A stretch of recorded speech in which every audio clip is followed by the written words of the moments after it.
Cape Palmer, Mountain back to Atlantic Ocean, Obomi Hills to Boakai, to educate, elevate, and promote. Yeah, focus on Liberia, for Liberia, Liberia, for Liberia, yeah. From Monday to Sunday, from Monday to Sunday, it's focus on Liberia.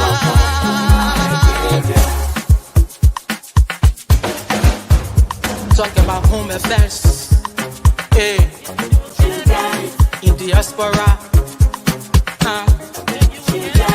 current affairs, hey, reliable information, history, ooh, talking about culture, hey, politics, education, entertainment,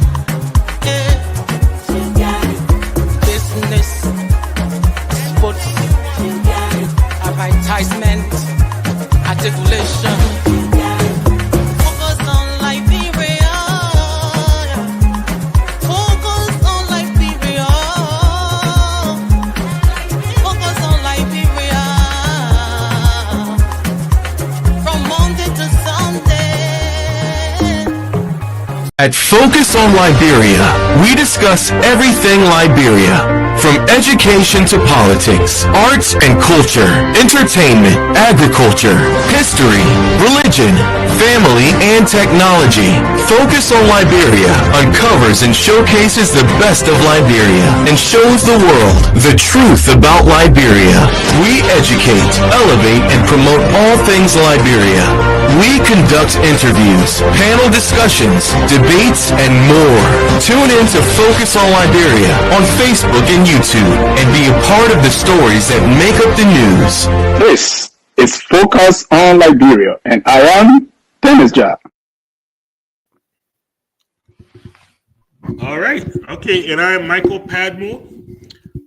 Welcome to another edition of Focus on Liberia. This is our Saturday morning in the U.S., Saturday afternoon in Liberia edition. Our collaboration with Kear Radio. Sorry for the delay. We have been working on some technical issues in the back, trying our utmost best to bring the program to you live on radio.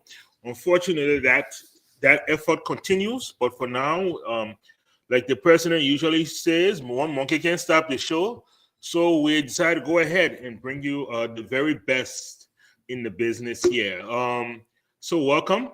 We have a few people on to join the panel this morning.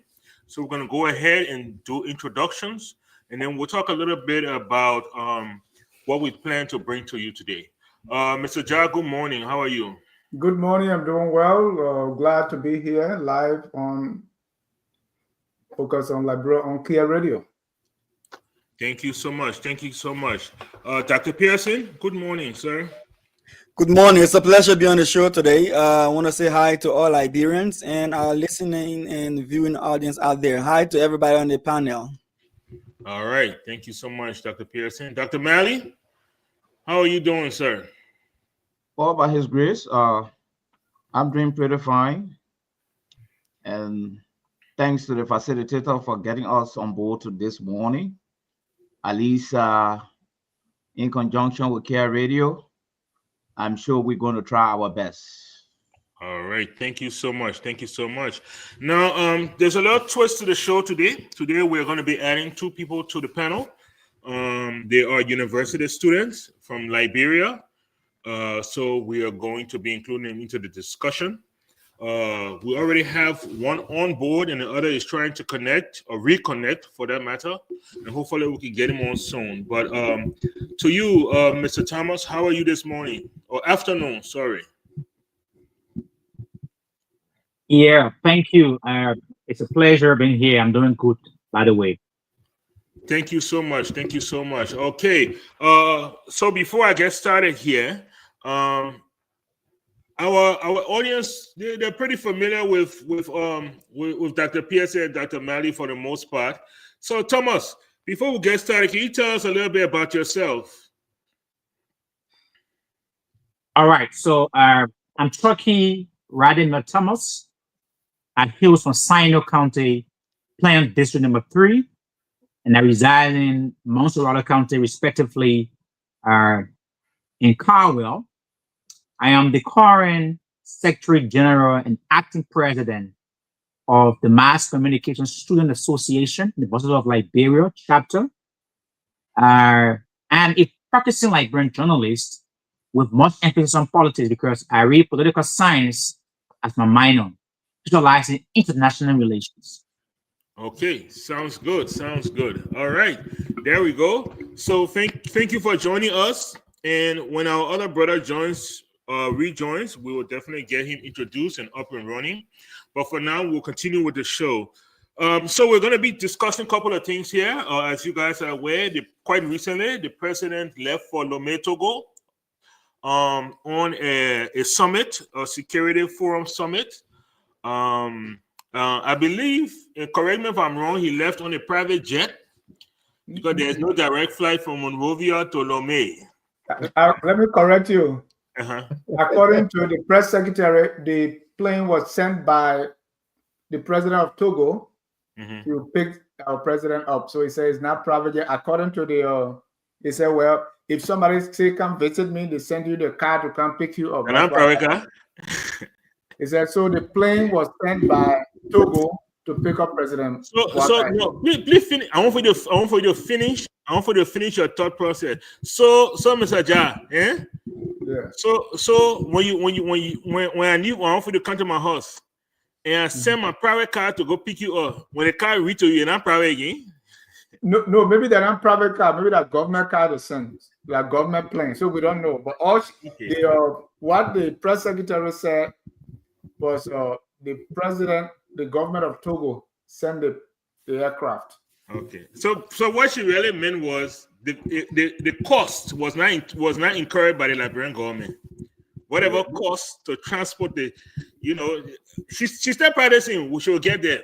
But what she meant to say was the cost was not incurred by the Liberian government because she was saying, whether they're private or to do plane. But anyway, thank you so much.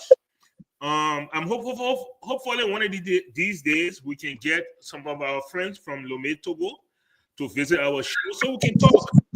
There are a lot of things from Togo that come concerning the government structure in Togo. Yeah. The family that has ruled Togo for many decades. So we'll definitely be looking forward to that. Hopefully we can get somebody from there to do that. Until we do so, let's talk about today. So the president is in Lome, Togo on this security summit. So we'll talk about that a little bit and its implications. We also saw social media. Can we? Okay, there we go. Thank you so much. We also saw social media, the eviction of Liberians from what has become known as the World Trade Center. We'll talk a little bit about what is the World Trade Center, what were the activities that occurred there, and why, if we can, why is the government now choosing to evict people from there? We'll also talk about the many arrests that we have been seeing by the LDEA of drug dealers, but most notably females. And then quite recently again, they arrested a notorious drug dealer in Gbarnga City, Bon County. I mean, since the March, we have seen an escalation of arrests by the LDEA, but what has been slow to come out is the results of those arrests. Are those people being prosecuted? Are those people being convicted? Are those people being sentenced? That part, that's where it's lost in, like they say, lost in translation. So we'll talk a little bit about that. And then we'll talk about They assumed a mentally ill man that was shot by police, where police have stated that they had to use deadly force because the lives of their officers were threatened. So we'll talk about the whole approach to that. How do we expect police in the 21st century to approach situations where you have people of mental illness? And then the final two is there was a huge fire in Caldwell where I believe 6 people might have passed. So we'll talk about that fire incident and the groundbreaking of the CDC headquarters. Will be the icing on the cake. So there you go. There you have it, people. Please share the show. Invite your friends, or your friends may not necessarily be our friends. So invite your friends. Share Focus on Liberia with them, and let's go forward. All right. So let me first of all, Mr. Yan, if I may, if you can unmute yourself there, and please introduce yourself to our audience. So again, thank you for giving me the audience on this platform this afternoon. I'm Paul Emmanuel Yan, and I'm the propaganda chairperson of the Revolutionary Vanguard Party. I would love to just bring greetings from leadership of the Student Unification Party, headed by Chairman Sylvester Wheeler, the membership of the Central Committee on Politburo Concomitant General Congress. It's a pleasure being here to discuss cross-section of national issues affecting the people of Liberia and the state at large. So I'm Paul Emmanuel Yan again. Thank you so much. Thank you so much, Mr. Yan. Thank you very much. Is it okay if I call you Paul? Yeah, no problem. And Paul, what are you studying at the university? Like I said, I'm studying economics and public administration. That's great. Awesome. Great. All right, so let's just jump into our first topic there. Dr. Malley, I'm going to bring you up first so you can get the ball rolling. The president leaves Monrovia for Lome, according to the press secretary, aboard a flight that was sent to him by the president of Lome. He's on his way to Togo on a peace and security forum. We're talking about security here, so let's talk about the Liberian challenges, the security challenges in Liberia, and how do you think the president could present this during this forum, and what benefits you think we could get, or changes we could see happen? Well, thank you, facilitator. The first thing we should know that Liberia is a post-war country. We have just emerged from war, and everything is very fragile. I mean, everything is fragile. Even a bulk or majority of the people are traumatized yet, including our politicians. Dr. Malley, please let me stop you. If I don't stop you, my boss man will be on my tail. Please, you said certain things here. You use certain words, right? And so I need to call you on that. The last guns that fired from Liberia out of Monrovia was 2003. That's 22 years ago. Okay, we have a very young population. A majority of our people of the population are under 35. That means that when that gun was firing, right, they were babies. Is it still your position that we are just emerging from a conflict and that most of the people today are traumatized by that conflict? Well, we can use, I would disagree with your prescription, just emerging. I think I would agree that we are still a post-war country. Okay. And some of us are still traumatized. I think let me qualify that. Yes. Okay. And so let's not try to limit ourselves to the question. Yeah, go right ahead. Yes. The president trip, like other governments around the world, they all will go to the international confab and media colleagues and talk issues. But for us, as I said in my premise, this is a poor world country. Some of us are still traumatized. In fact, our security sector is fragile. Now we have added an addendum That is the War Crime Code to investigate the war and punish perpetrator through our justice system. So I think a wise government will want to present that package to this conference and call for help, because I one of those who strongly believe that when the war is punished and those who are involved repent and those who found guilty are put behind bar, the issue of them will be developing the culture of impunity in our country. Then I think the rest of the thing will follow. So my suggestion would be for His Excellency to present a detailed package on the War Crime Code for funding, location, and security. That would be my suggestion. Okay, sounds good. Sounds good. So you believe the president should present the War Crimes Code package to this summit? Okay, sounds good. Pole, you are there. I mean, the security situation in Liberia right now. We're just highlighting. Pole, are you there or are you frozen? Okay, you there. Okay, great. So the president left for Lome, Togo on a security forum. We were just now talking about the LDEA and the drug situation and this, the security implications there are. Do you think that is something that the president needs to highlight?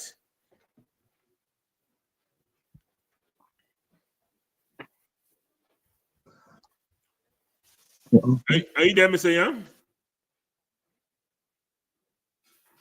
Okay, we're having a little bit of connection issue. Yeah.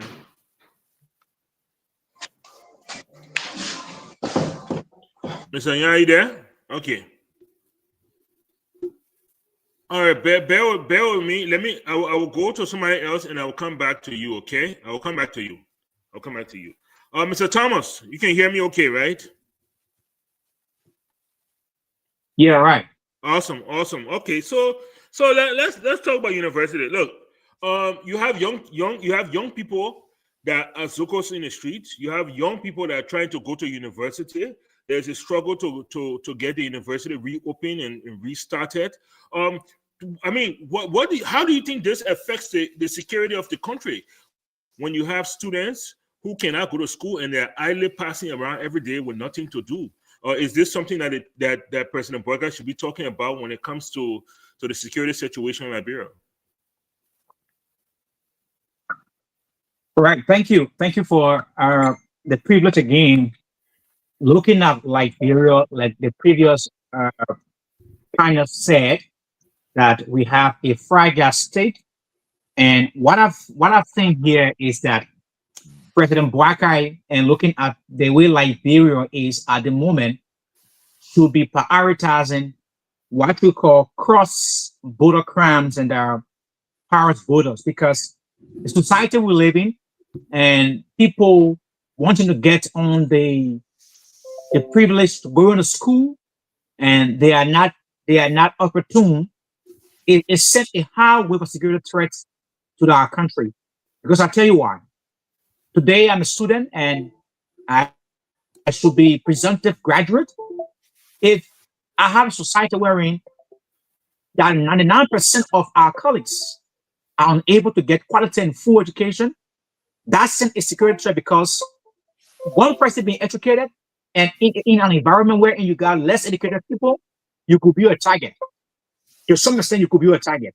So I think the president should be prioritizing how the society and how our borders, because the issue of people security threat comes at the level of the borders. So when our borders are well protected, because looking at Lome, when our borders are well protected, we will be able to see how best we can have a safe environment. So I subscribe to the idea and the views that students at the University of Liberia and with the level we have as a country, we should prioritize security on the highest level. Okay, all right. Okay, no problem. Thank you so much. Thank you so much. Dr. Pearson.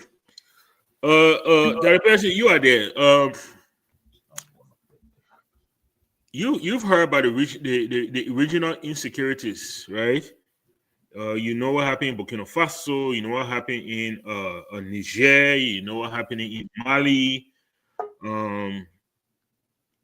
Do you think Liberia will have space to present itself, or are people just going to talk about how, how to strengthen ECOWAS and more on a regional basis, or do you think the President Boakai should definitely push forward and make sure that the security situation in Liberia is brought forth during this forum?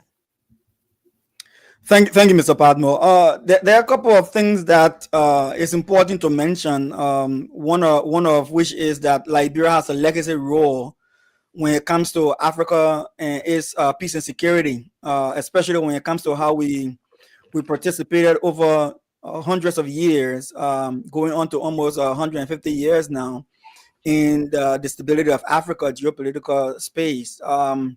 So I can see where Liberia comes in being respected and want to be a part of the Lome Peace and Security Forum that was established last year, not actually about 2003, and the intention was how to strengthen political transitions towards democratic governance in Africa. And I think Togo has played a major role in this direction. I think another reason why Liberia is keen to be in full participation is the fact that Liberia is poised to serve on the Security Council as a non-permanent member, pushing Africa's interests at that level. So there are many reasons why we should be there. But my concern and question is the president presence there warranted at this time? I would say no. That's where I really want to emphasize. And the reason I say no is because this technical meeting it's almost like when you sit back and you're planning meetings, the audience of the meeting matters, right?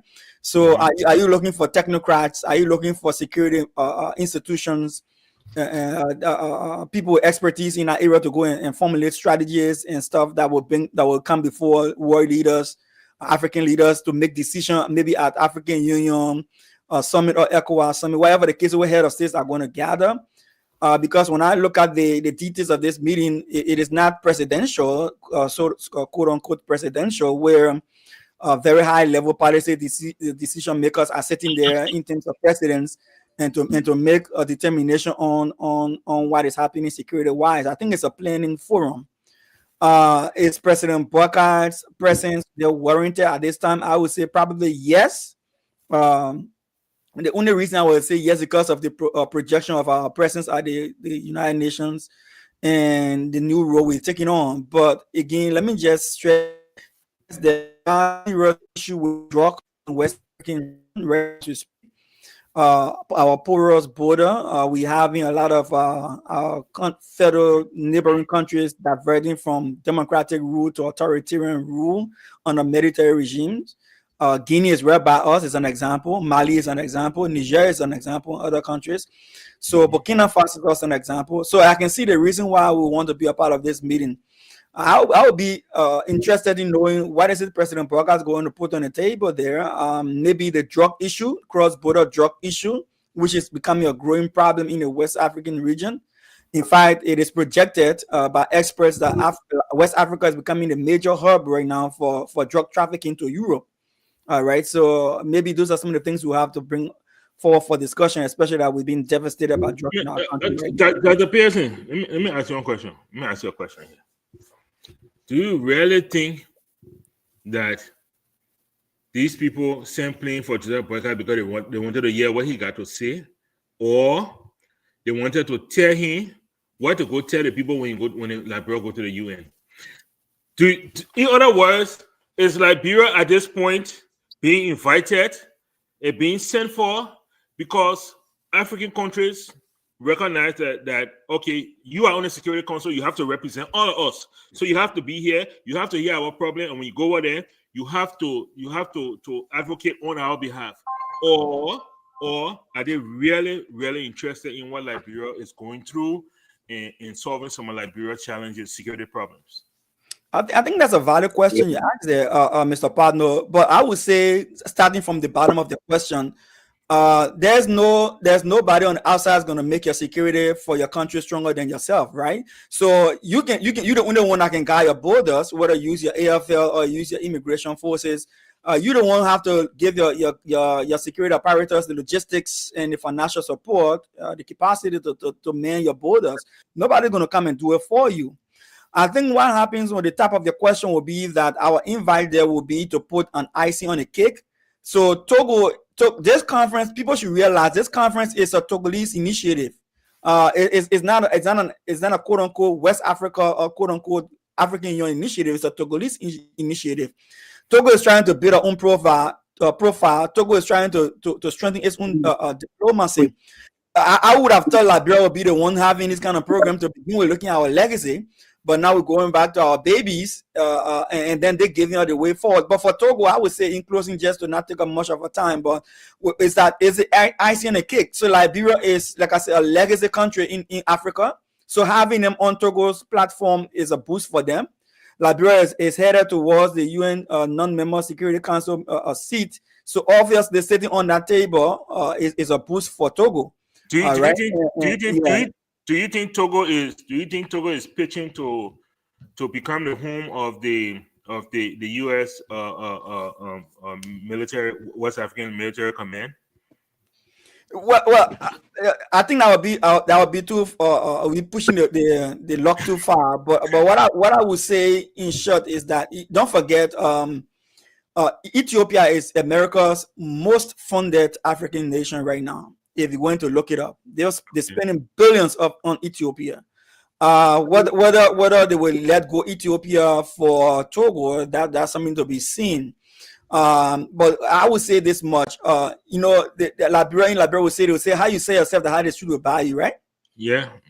So if Liberia cannot pitch herself and set herself in a way that will be attractive to our partners, but we rather want to boost other people's morale, it left to us. But I think our leaders should be far-sighted and not short-sighted, and should see that in as much as it's important to build other people's platform, build your own platform, because it will attract the resources and support to your own soil. That's what I would say on that. Okay, thank you so much. Mr. Yan, you are back. Go ahead and unmute yourself here for a quick second. The president is in Lome at the Security Forum. What do you think President Boakai should be highlighting at that forum when it comes to the security situation and young people in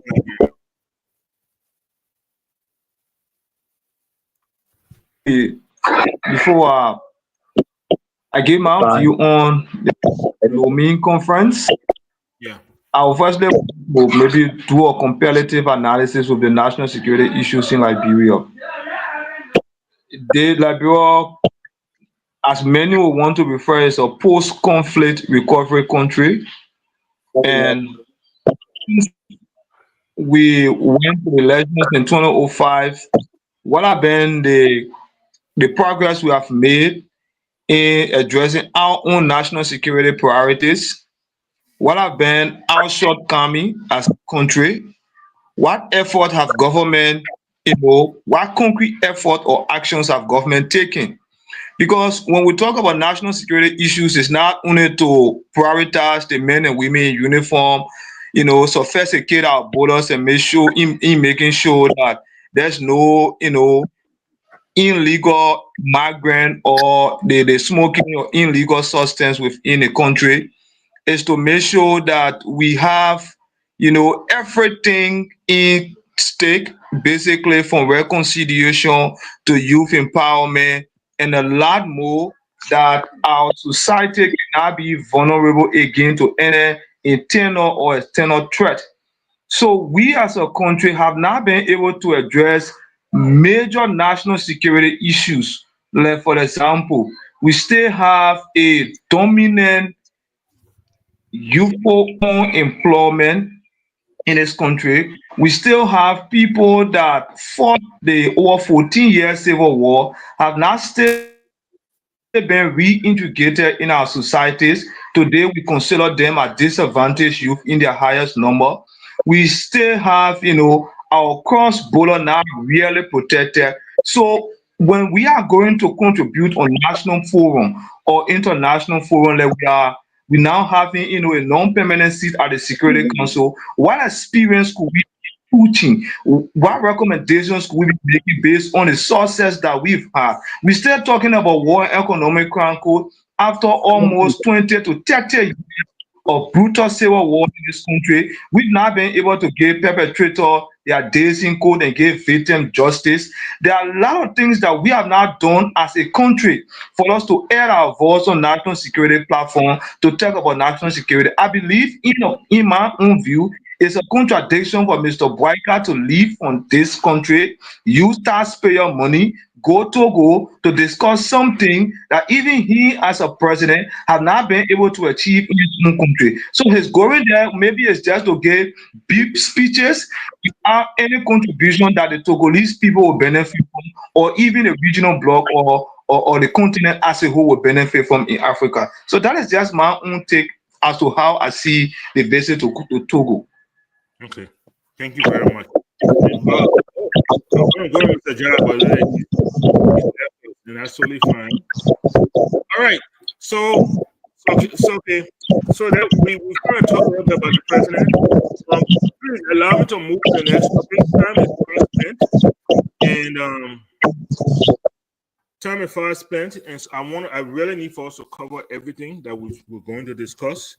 We'll await the president's return. We will hope that they will give us a briefing. Well, even though they almost never do, but we'll continue to hope. Look, the other thing we want to talk about, we saw last night, we saw the eviction of thousands of people from Hotel Africa. And then before that, we saw the eviction of people from the World Trade Center. A lot of people, World Trade Center is one of those things that just spontaneously grew out of Liberia, Monrovia, and its needs and demands. First, let me go to my local guys. Chucky, can you tell us exactly what is World Trade Center? What is this World Trade Center? Where is it, and what happens there? Yeah, so thank you. Being a Liberian and over the years having understood our society and looking at the way the country is in terms of economics, destitution, that place was a commercial hub for tech. It is where you have Liberians from cross sections of our country goes to do documentation work, to do codings of forms. And it was a more commercial hub in the context of survival on trade and technologies wise. So looking at that place, it was a surviving end for those who were offering services to our people, for those of whom that believe in the workings of that place, sometimes go there and do documentation. So World Trade Center was like more like a situation grind that people often go and find solutions when there are problems in relation to text solution and other documentation. So looking at the government of Liberia, yeah, looking at what transpired there, with regard to burglary and where the police were imprisoned, were in charge of what we call security at that place. I think, from my opinion, as a Liberian and someone who understands politics and security, I think they had a breach in protection of those places. Because I listened to one of the interview with one of my colleagues, right? And interviewed one of the victims, and he said the police were manning the place. So my question to myself was, how would the police, be manning a place that you have people burglaring? Then it puts a question to the survival and the sustainable trends of the national police of our country, because the police cannot be to a particular place that you say people should get away from, but they have goods, they have all logistics there, and having burglary is we're not on top of that game. I wouldn't want to say that the police were involved, but because of the situation, the police have not been able to adequately provide maximum security in terms of protection for that place. So today, economic-wise, those who are providing services, most of them are out of job. They are family people. I was looking at the third remedy degree, whether the government could find an applicable solution to those who were running service to Liberia because they were surviving. Once our society into of job employment, we are low. So those guys there see that place as a means of getting daily bread for the family and sustaining themselves as they go on through the economic hardship of our country. So looking at what have been cracked down at that place, in my opinion, there is a missteps on the part of the government because they did not provide remedy to that. Because when you want to remove people from a place, there must be, a second degree section of, if we remove the people, where do we take them? Okay. What measures, what mechanism we put in place? But that wasn't done at all. And where we are today, those guys are still languishing in the streets. Some of them on the sidewalk, and they are into better frustration. So in my opinion, the government did not do well on the part of having them live in that place, and security as well was not always also on top of that game in terms of managing those properties of these people. All right, thank you so much. Thank you, Dr. Malley. Let me come to you. So, I mean, the World Trade Center was a unregulated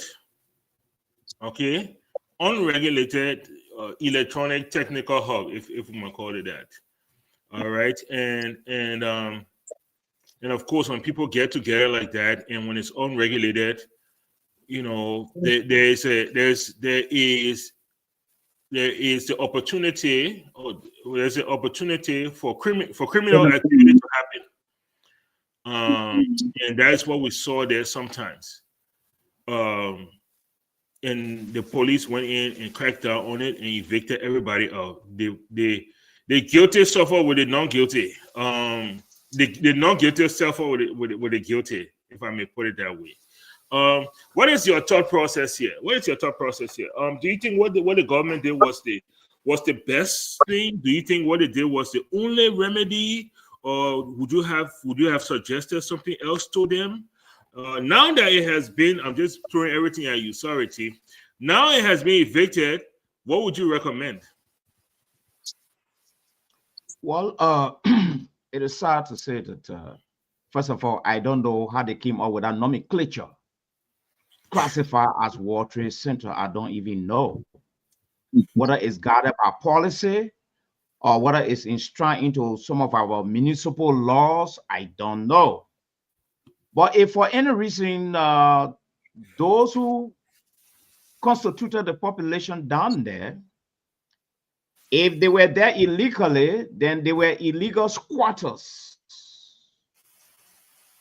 And illegal squatters should be removed by a constitutional government that believe that, especially if they are squatting on government territory or government acre of land, they should be removed accordingly.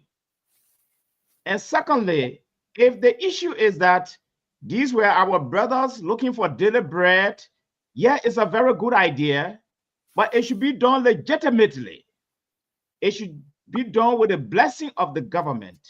These people have invaded taxes. Are they paying taxes? They have robbed government of a lot of taxes in our place. And besides that, these grouping, sometimes according to sources, engage in a lot of nefarious manufacturing degrees, carrying a whole lot of networking to fraud people. So I've been getting the information. I don't know how authentic is that information. But if the issue is that they were squatting on government land, government has the right to notify them ahead of time. And the issue of we running our government on a liberal basis, we've been so liberal, running our society with a human face, small thing we have to compromise. If Liberia should move forward, the Liberian government would need to have what I call a thick political scheme to make sure people are giving due notice. And secondly, when the time comes, they will have to be evicted. So if we want to take it on the family side, that is doing business as usual. All right, we'll reach out to them and find a place for them to go. This is an approach of a liberal government, a business as usual. And I'm not in that direction. I'm in the direction of being very conservative. You squatter on government land, I notify you, you should be removed. Okay, now let me ask you. So when you say remove, basically they should drive them from there. So what happens when they go and squat on another government property? Are we just going to be moving from one government property to another? Okay, if we remove you from the first property, you went on the other property, we're going to announce that. We'll tell you what government is going to do if you move on another property. So what we're going to do this time, we're not going to remove you. We're going to grab you and we're going to charge you and we're going to take you to the law and you're going to face the full weight of the law. This time you might end up going to jail.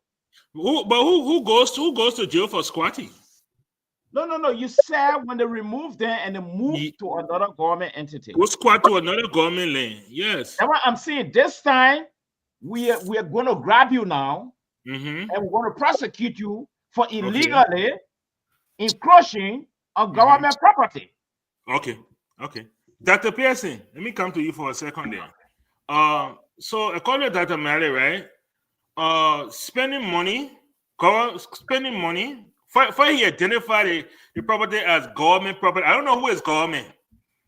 I don't know. I've never seen that person before. Okay. All I know is an entity that is a custodian of the people. But let's just go with that pretense that government property, right? And instead of, he says that providing relocation services for people is a liberal approach, and he prefers the conservative approach, which is to evict the people from there. And if they go and squat on another area because they are homeless, then you should prosecute them, which costs money, and even jail them. Now, you know, when you jail somebody, you know, somebody went and stole the charger from one of the street lights on one of my property in Liberia. That morning they called me. I was very bad way. I say, you call the police. Let them jail that man. The police came. The first thing I had to pay the policeman way, right? For motorboy, for him to carry the guy to the station. When they got to the station, before my guy could leave, they said, "Oh, but the place where you going now? You need to leave full money."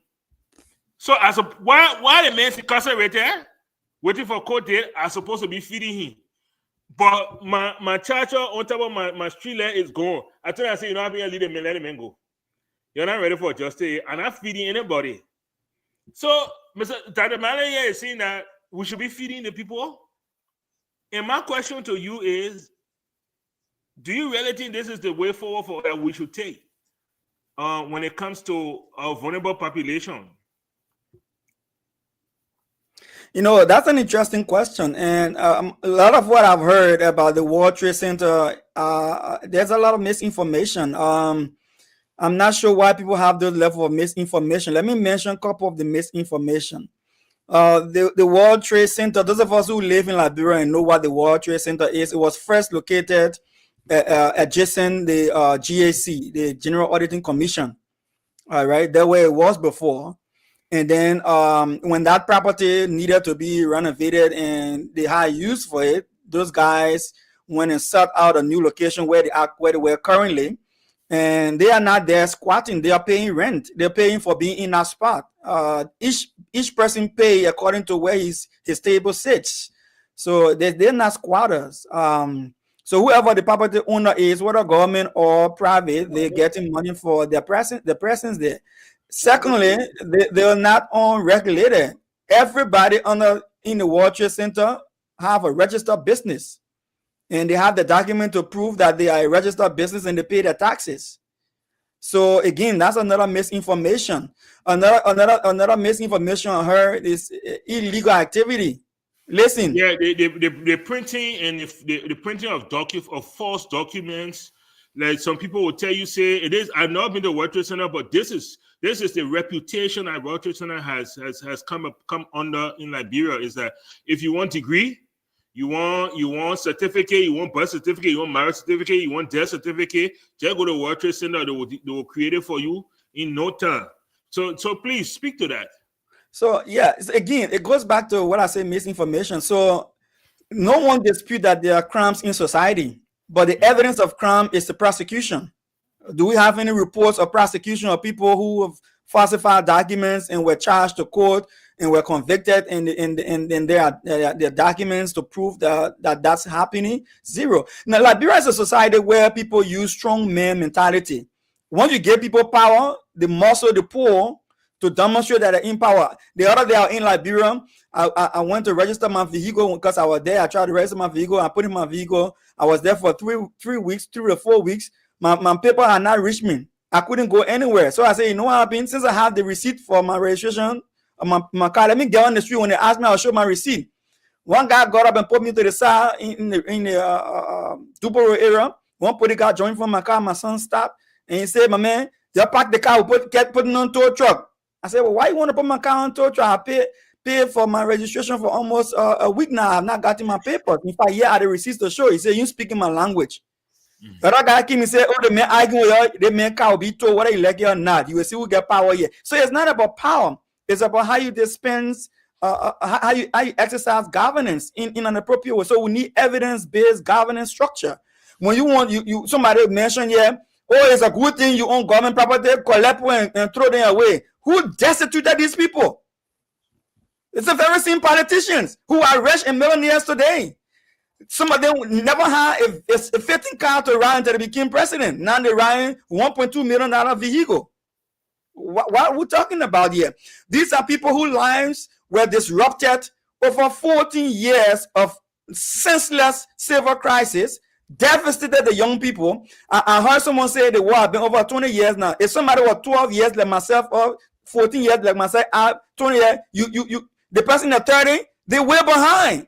Other people like in Ghana, Nigeria, other places. We have a destitute society. What are we doing as a government to put social dynamic policies into place that will transition people's life from the worst to the better, other than bringing them down further? You don't create a better society by taking away the straw that a man has while he's drowning and not give him a life jacket or a boat to maneuver his way back to shore, to get him on his 2 feet. So I think it's senseless. When I saw the video of what happened at the World Trade Center, I think it is reckless. I think if the government is a responsible government, they should go at the violators. If they feel there are violators there, go after those violators and then have them prosecuted in accordance to law. And those who are doing legitimate business, they are allowed to do the legitimate business. Anyway, I have good news. I got friends in the building that who told me that they found a new place to go to, and they will be trying to migrate there. But I think the way we treat our people is bad. Let's stop for a second. Please. I was about to go past you, but this news, I have to address it. Why was the World Trade Center closed? Why was it evicted? Why were people pushed out of there? Do we know? Do we know the official reason? Can you give me 30 seconds, please? I will. Go ahead, Dr. Malley. Do you have a reason? So are you going to answer the question, or do you want to opine on the topic? Yes, I want to expand on the topic. Okay, hold on 1 second. Dr. Pearson. I got information from close sources that really close to that World Trade Center thing. Yes. Okay, hold on. I'll come back to you. Dr. Pearson, do you know why? Do we know why the action was taken? So let go back to where the whole Rick Monroe started. There are information that documents are falsified at the World Trade Center. This has been an age-old conversation in Liberia, so it's clear. Now, the last time we saw the government went there to raid the place on grounds that they were trying to get rid of people falsifying documents there, right? Mm-hmm. I don't have a problem with that, but I want you to have a responsible response to crime. That's what I want. All right. So thank you. Because my question then is, how does that remedy the situation if they just move to another building?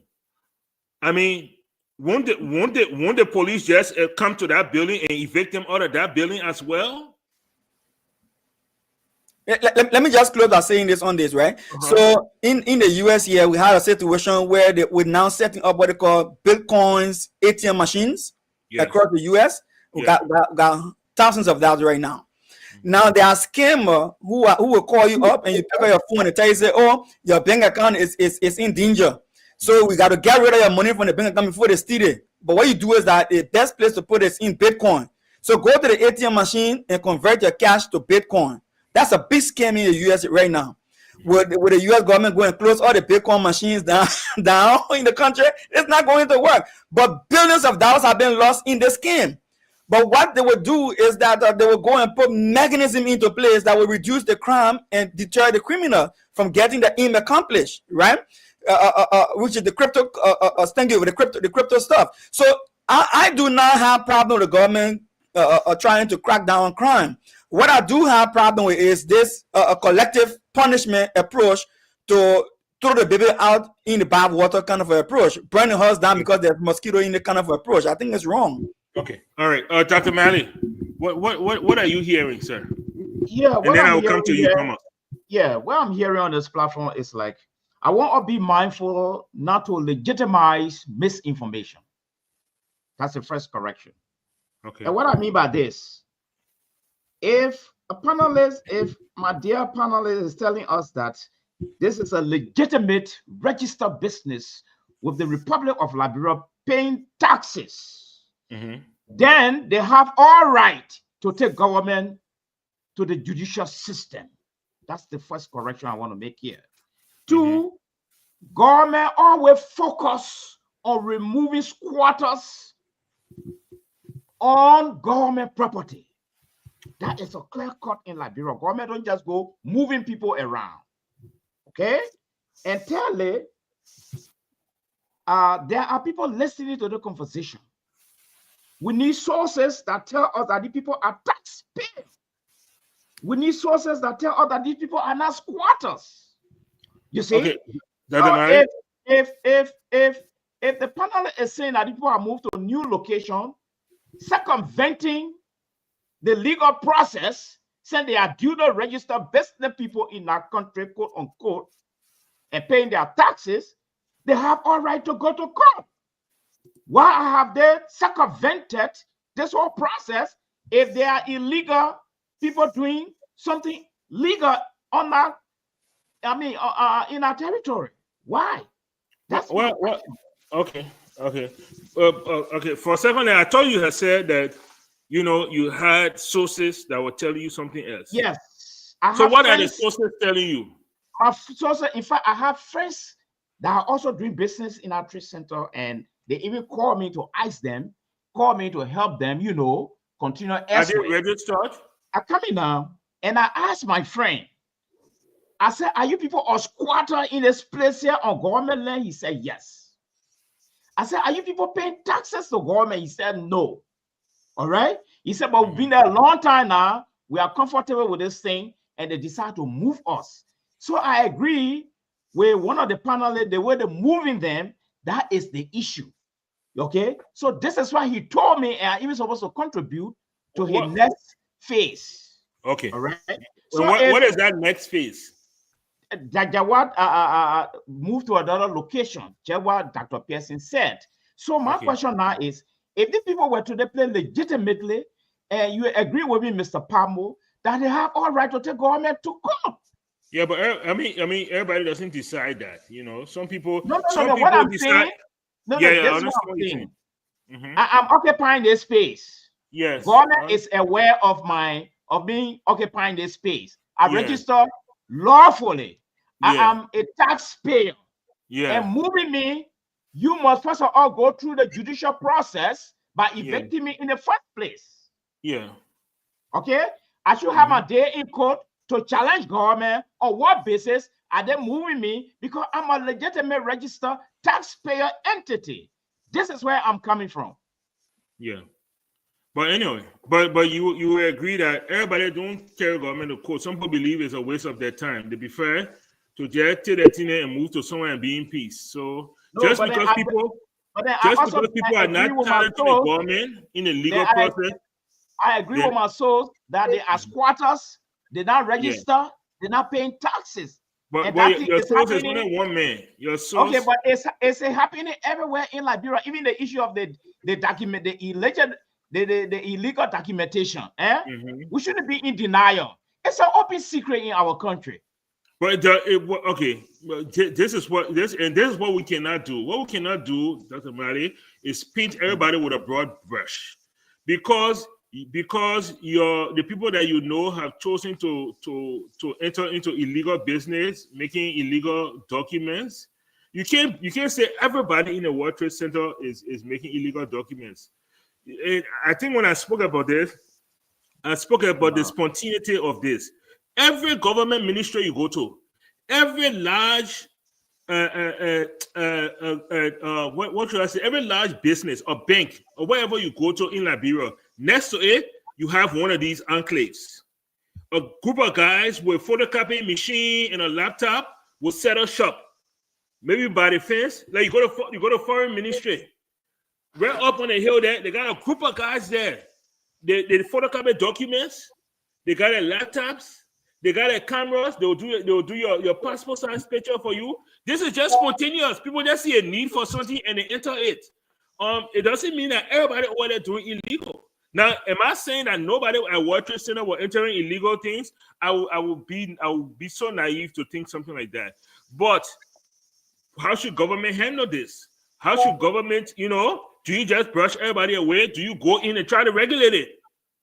Because you know very well that unemployment is a big problem. So when few Liberian people get together and try some business idea, do you just go and brush everybody away, or do you try to separate the bad apples from the good apples? Before I come to Mr. Nangbe, I want to go to Thomas. Thomas, now that this place has been cleared, what is the impact? What is the impact? Because me, for one thing, I know when I want to go foreign ministry to go get my passport, I'm going to be running up and down. So I go there, they say, oh, where your passport size picture? I say, I come here, I go right behind the ministry. I'll bring my, well, in 10 minutes, I take my picture, I bring it, I say, my picture here. Cut straight. What is the impact of taking these people? How does it affect the everyday Liberian, the students? The students that go down there to go print their assignment in their books and stuff. How does it affect the everyday people? Go ahead, unmute. Okay, I got you. Go ahead. Right. So thank you. Before I address that, I also want to make a point in relation to the scenario you just gave with regard to foreign affairs ministry, right?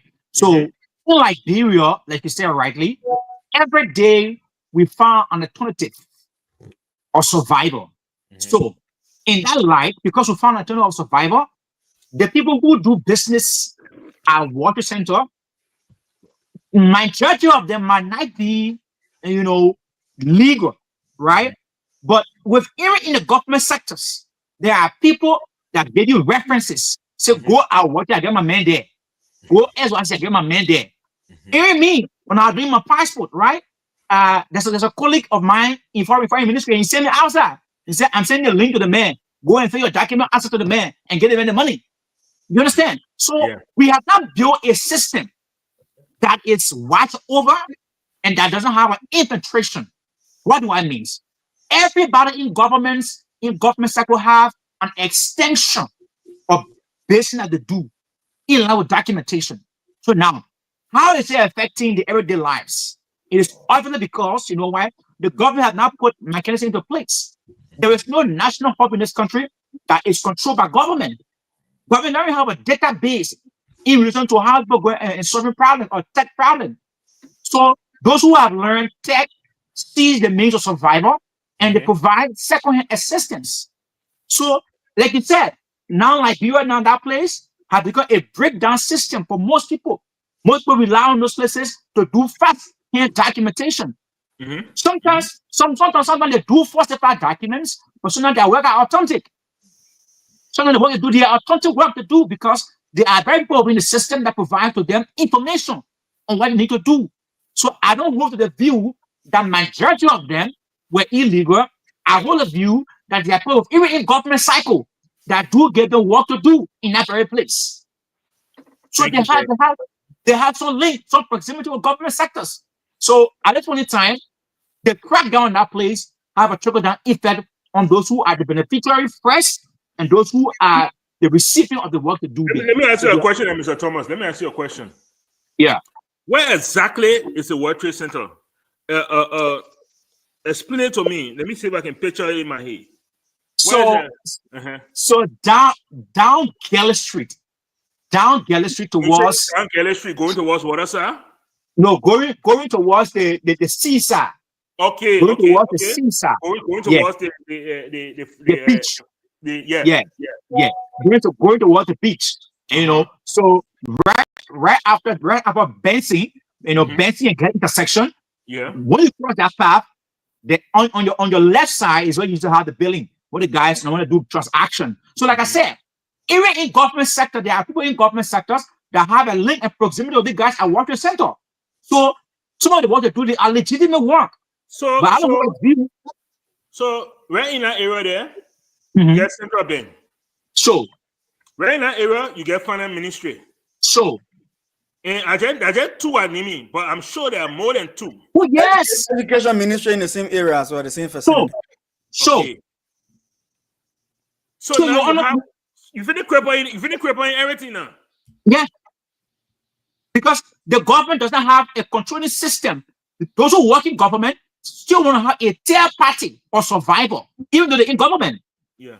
If there was a system put in place, you wouldn't have seen these things. The government said, go to XYZ ministry, do all of the documentation. But the same guys in the system will refer go outside, like a case of my passport.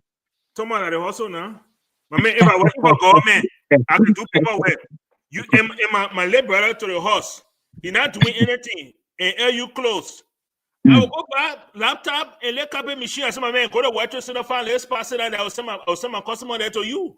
Oh yes. That's how me and my family will eat. That's how that man will pay a school fee. When school open, that's how that man will pay a school fee. I can just imagine the number of people that are at World Trade Center that go to school. Oh yeah.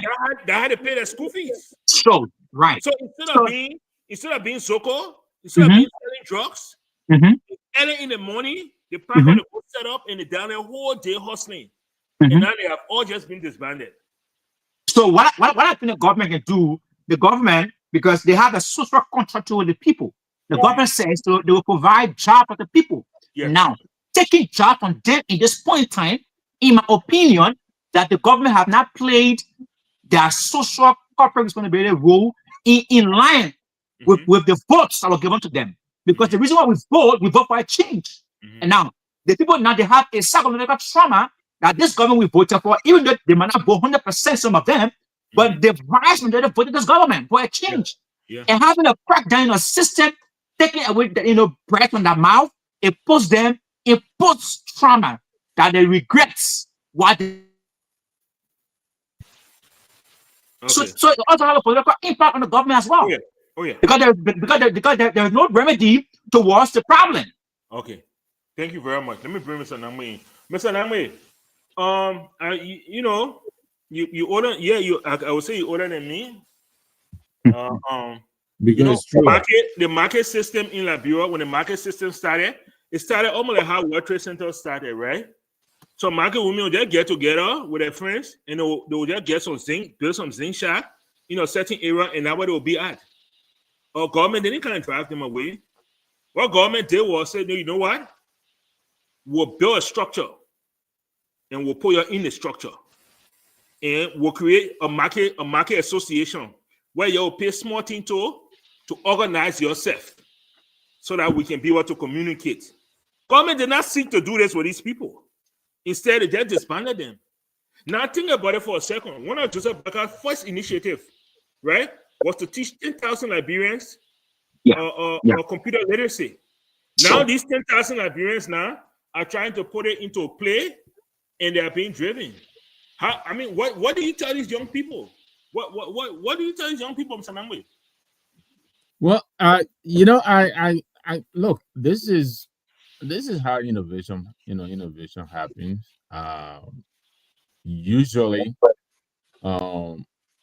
these kinds of outfits they find ways to unclutter the bureaucracy that exists in formal structures And in the process, you got Facebook, you got Google. I'm not saying Google was started like that, but there's a young student started in the basement, right? And the way to go about it is when these things crop up, instead of forcing them underground, you go and meet them halfway and bring them within the system. The government is losing revenue by trying to force these people underground because they're not going to stop.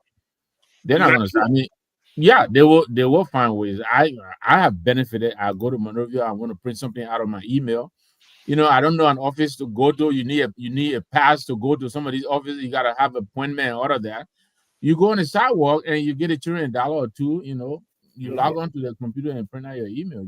And you're gone. So they provide service, and it in the process they also gainfully, they bring in revenue for their families. And so there's a lot to be gained by allowing them. Right now, the way they're operating is within the framework of the law. No, but is it illegal? I don't know. They may do some things that may not be illegal, but that's why you try to bring them within the system to regulate what they do. And in the process, you bring in revenue. But I think trying to force them underground, I think it's a mistake because it is going to be a losing battle for the government. Because what do you think are the political implications? Well, look, what is the voting population right now in Liberia? Over 65% of the voting population are young people. Yep. Those are the people right now who you find on the sidewalk. You and I can't go to Monrovia and stay on the sidewalk and photocopy stuff. We can't do that. But the young people, they're doing that, and they're the ones who are going to vote. And there's always going to be solidarity, with each other. And so I'm not saying, you should go and pander to them. But again, you have to make sure, you meet them halfway so that, everyone goes home, happy. It's a win-win. So I think they need to find a way to bring these people, within the framework of the law, so that while they're earning the daily bread, the government is earning revenue and everybody's happy. Okay. All right. Thank you so much. So let me get. Let's say I get you call, So let me get the government small code. Yeah. Look, reach out to these people, have them organize themselves. They had the pimping Boy Scout organization, the motorcycle riders get organized. Have them organize themselves, okay? Because only they can police themselves. Like, you can't say policemen that will be passing around for each paper that being printed. No, but if they organize themselves and they set up a set of rules on which to work, and they can police themselves for the most part, they won't get shut down. So if anybody amongst them start to do illegal stuff, they'll be the first person to stop that person. You say, my man, you're not coming to spoil everything here for everybody. But reach out to these people. Don't just disband them. Like, bro, high enough as it is when you're hustling. Can you imagine when you get no hustle? So I will encourage the Liberian government to do that. I will encourage them. And Michael, if the Liberian government cannot do that, I will encourage people in the opposition to put themselves together and do that for them. Just 30 seconds, brother. Look. I would disagree strongly when people say those guys are illegal business. That's a big misconception. I will repeat myself. Those guys who are doing the business under there have the majority of them. Maybe there will be a few of them, but are registered business. Mm-hmm. In fact, let me tell you something. When you go on there to do major work where you got to attach business registration, everything to your documents to prove that you're working with legitimate business, those guys have their registered documents. They got flag receipts of payment of revenue, everything from the LRA right across the street from them. So I don't agree with people demonizing them like that. Let me just say one more thing. Look, President Boakai has cabinet meetings and he says we need to find jobs for the young people, otherwise our government will get unpopular. Mm-hmm. But the government is even more unpopular now than it has ever been, because every informal business sector is being badly damaged by this government.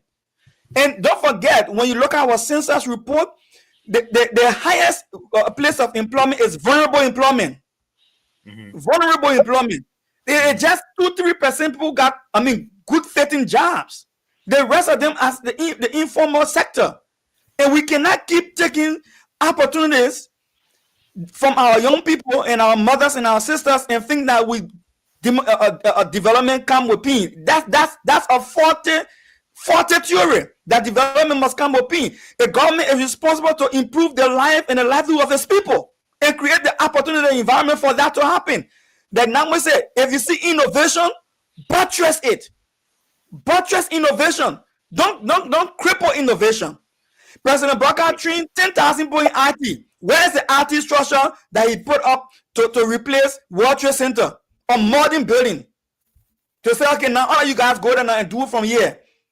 Where is it? And lastly, let me say this so maybe government officials are listening. When you tell me as a system expert, if you're a system expert, you tell me people falsifying my document, and your approach to solving our problem is to go close down the pressing machine and falsify your document and not improve the security features of your own document, then something wrong with you. Make your document harder to falsify. Then you're making progress. You don't go after the machine that falsifying the weak document you got. Okay, thank you very much. Gentlemen, please bear with me. Please bear with me as we talk about evictions and government improvement of places. We have with us our reporter on the scene.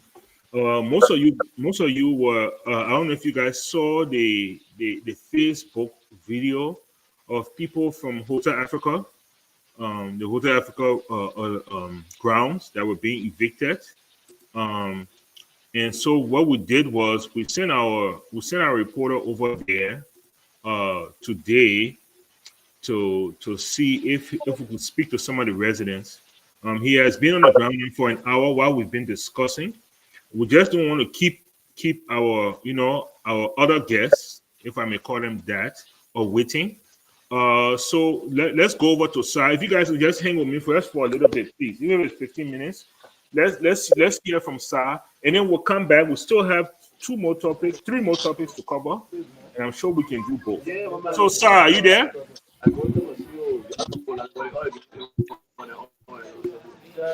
Okay, am I clear now? Yes, you are. Yes, you are clear.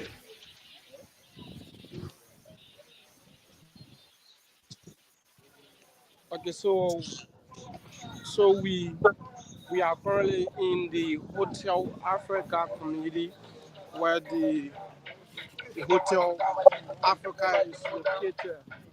This is the property where the government is expected to ask residents to leave. We train the camera in the community before we can start talking. Okay, we are losing you there for a second.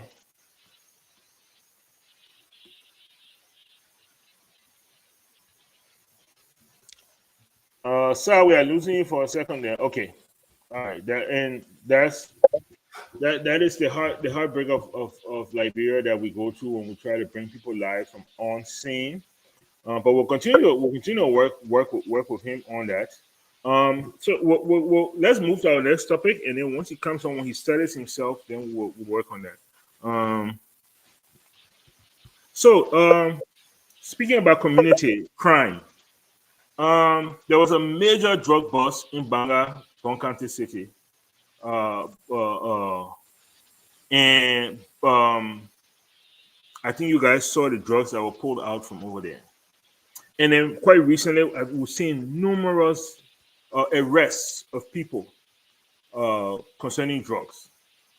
Unfortunately, most of them have been women. I mean that's a topic all by itself. Why our Liberian women in the drug trade at that level, and in that quantity, is something definitely we need to look at. But just from what first we saw the march, and now we're seeing these arrests. Do you think this is a turning point? Do you think this is the turning point that we've been looking for, Dr. Mali? Well, the answer is no and yes. Let me extend my greeting first to Mr. Nangwe. Welcome, Mr. Nangwe. What I want to say here is that thank you, Dr. Mali. I was muted, but thank you. Yeah, I think we are far away from what I call a comprehensive strategic plan for fighting drugs in Liberia.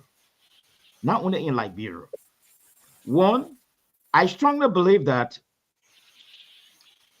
Liberia, like the rest of the surrounding neighbors, poor country are always attractive to drugs.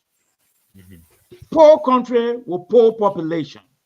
And our youth have become the clientele, you see. And in a country that is rampant in corruption, people can take so much for nothing just to poison our young population. So my question is no, because up to now, I have not seen a strategic plan, maybe 1 to 5 year or 1 to 10 year plan, how we should fight this drug, even when the Unity Party is out of place. It's not there, okay? So the second thing now is mass arrest. It's not something to make me happy. No. But I must commend them. It's like they are trying. That commendation should go to them. But here is the issue. After the arrest, the way you said, our host, what next? All right. So do we have in place strategies such as, okay, we have arrested a drug law. He will go to jail for lifetime.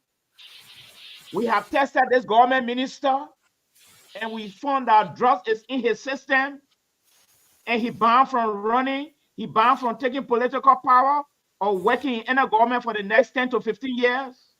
You must put in place some deterrent measure, you see, that will give us a clear idea where the government is going, that will also send a clear message to the world, to the drugs law. Oh, if I go to Liberia, I'm caught a 50 year in jail. They will start to think twice. Oh, the minister is sitting down there and he's trading with this drugs thing. Every 6 months, you do drug testing of your government official. And it should be clear. If by executive order you put it in place, if we found that there's drugs in your blood from all our examination, you will be dismissed. You're going to jail for 6 years. You'll be banned from taking power. You'll be banned from working in any government for the next 10 to 15 years. I mean, let's run a sophisticated and well-focused government. All right? We should not be playing around these things. So it's a good news, but it's not enough. Thank you. Okay. All right. Thank you so much. Let's try one more time. Let's see if we can go to Sai there. Sai, are you with us? Yeah. I'm sorry for that. No problem. So who do we have with us right now? Yeah, already set to speak to us, sir. Good afternoon. You want to take a microphone much closer? Okay. Good afternoon. Tell us your name. My name is Maxwell. Maxwell, come again? Maxwell Moses. Sir, for how long you been here in the Hotel Africa community? I've been here close to 20 years now. 20 years. years. 20 years. Like, you were how many years when you came here? First of all, I grew up in a Yoruba community back there as Kenya, but I moved on the side with my family because of hardship to so somebody give this paper to be our little model to be there. Oh, okay. So you move from one shelter, you get space here inside the Imperial. What exactly are you into? What have you been doing here over the past 20 years? I live right here. I go on the beach to go hustle. I'm doing fishing business. But from here to the beach, not too far. You are into fishery? Yeah, into fishery. Throughout the 20 years, like how many years of that 20 years you've been into fishing? I've been into the fishing business for about 15 to 16 years. 15 to 16 years.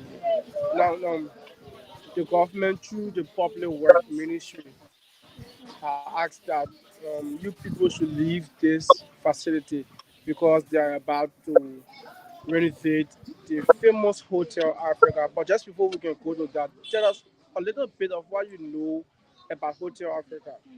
Yeah, Hotel Africa, what I know, when I used this small time, I used to come to Hotel Africa to watch football games on an A-Walker. I told you on an A-Walker.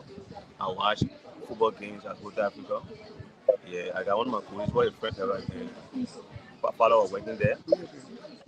Okay, Father was working there. So we used to go there and watch football game. So we also used to take fish from the beach and then go that God sell. And then go in the field that we sell. But you got gods in the field at the time. You got people in the field at the time.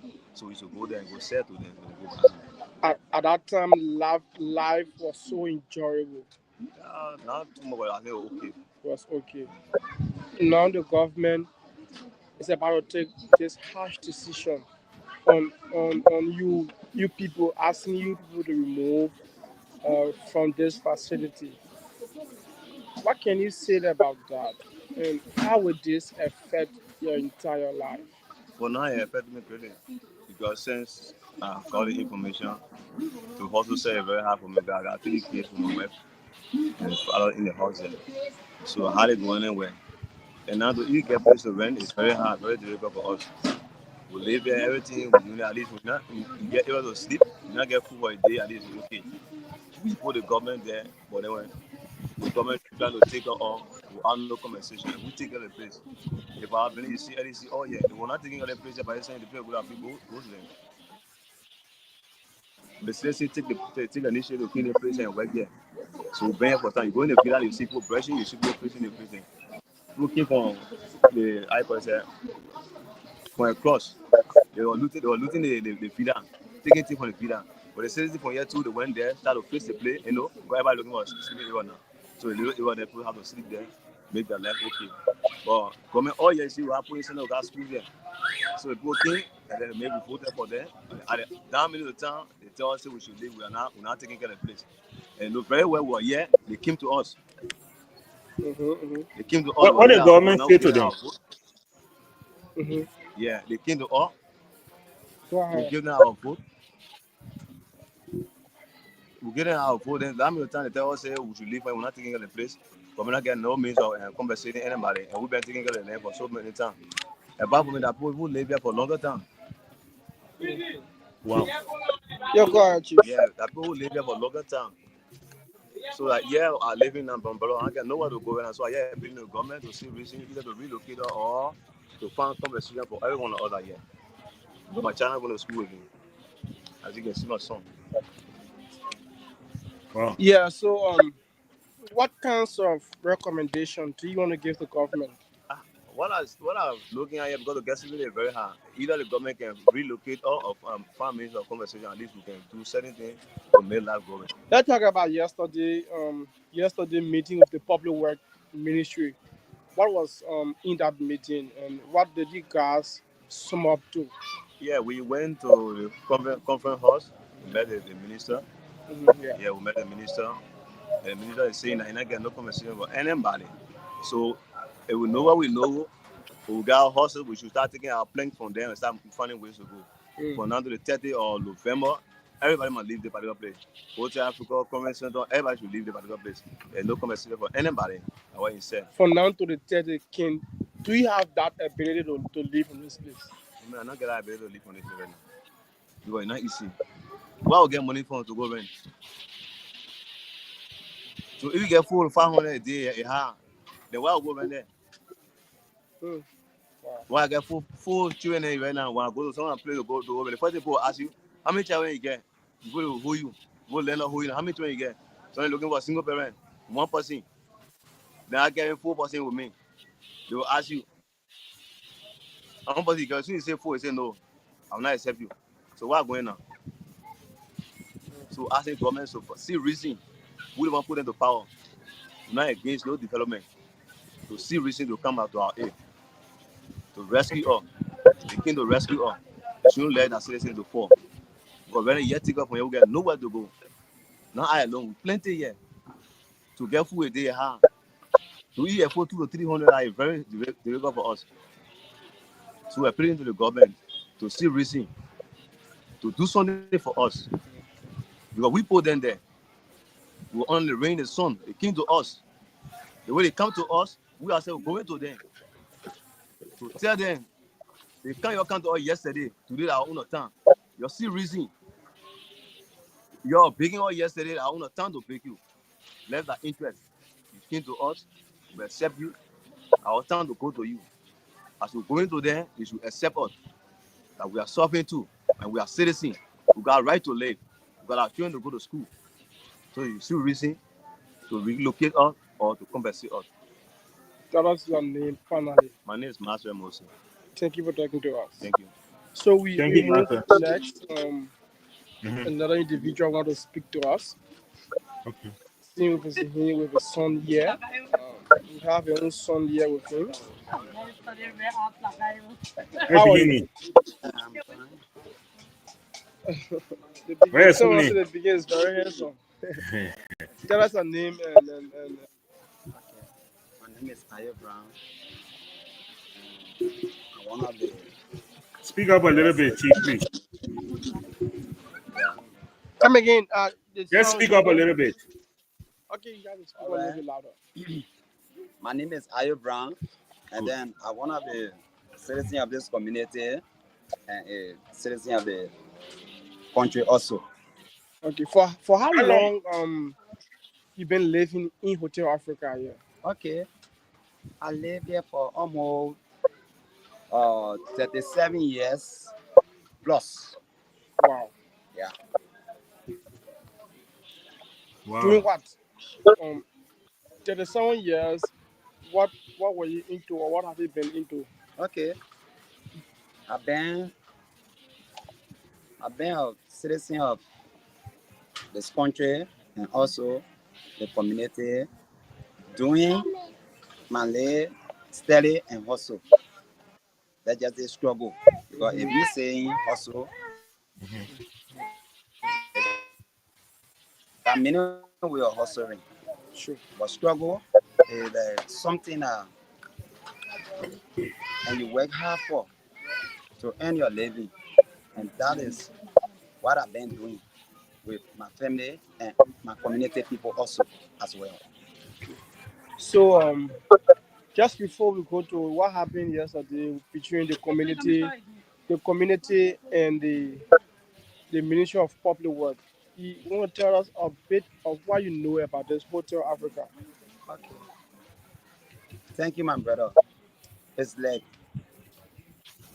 we as a citizen in this community and also in the nation, we cannot afford government. And then we the same people that make the government. Mm-hmm. Because as I saying to you right now, I am a bona fide member of the United Party. And then our friends criticize us. They have a lot of things to say, but still, it does not matter. What the government trying to do is that it is fine for us. We agree and we all we support it because the people got are saying that if you want, let's just say there's time for war, you should prepare for peace Mm-hmm. also. So what the government trying to do is very good because it is our country. We have to put our country first before any other thing. Yeah. But are you prepared to leave this place now? Of course, all depends. When you say all depends on what? Okay. All depends on our government arrangement because we've been here for long. Our parents born us here and we born a lot of children here too. So government cannot just come and just take off from here within a second, within a month time, or within a week time. At least, if so, let the government try to do something for us. Be very clear with don't say something. What do you want for the government to do? Very good. What I want for the government to do for us here is either relocation or compensation, and we will be waiting also to work with the Liberian government or the investors are coming to take over the place because we been here and we know the place and we know the in and out of this place here. So if another investor come to take the place here, we will be happy and also we will be able to get a little job to do to at least put food on the table for our children and also be able to send our children to the nearby school.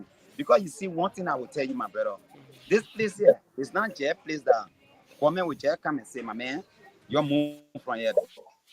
Because the thing is that we got a schools here, We got a putting center here. That we all we sat here and we voted for our government. Ain't you getting me? Okay.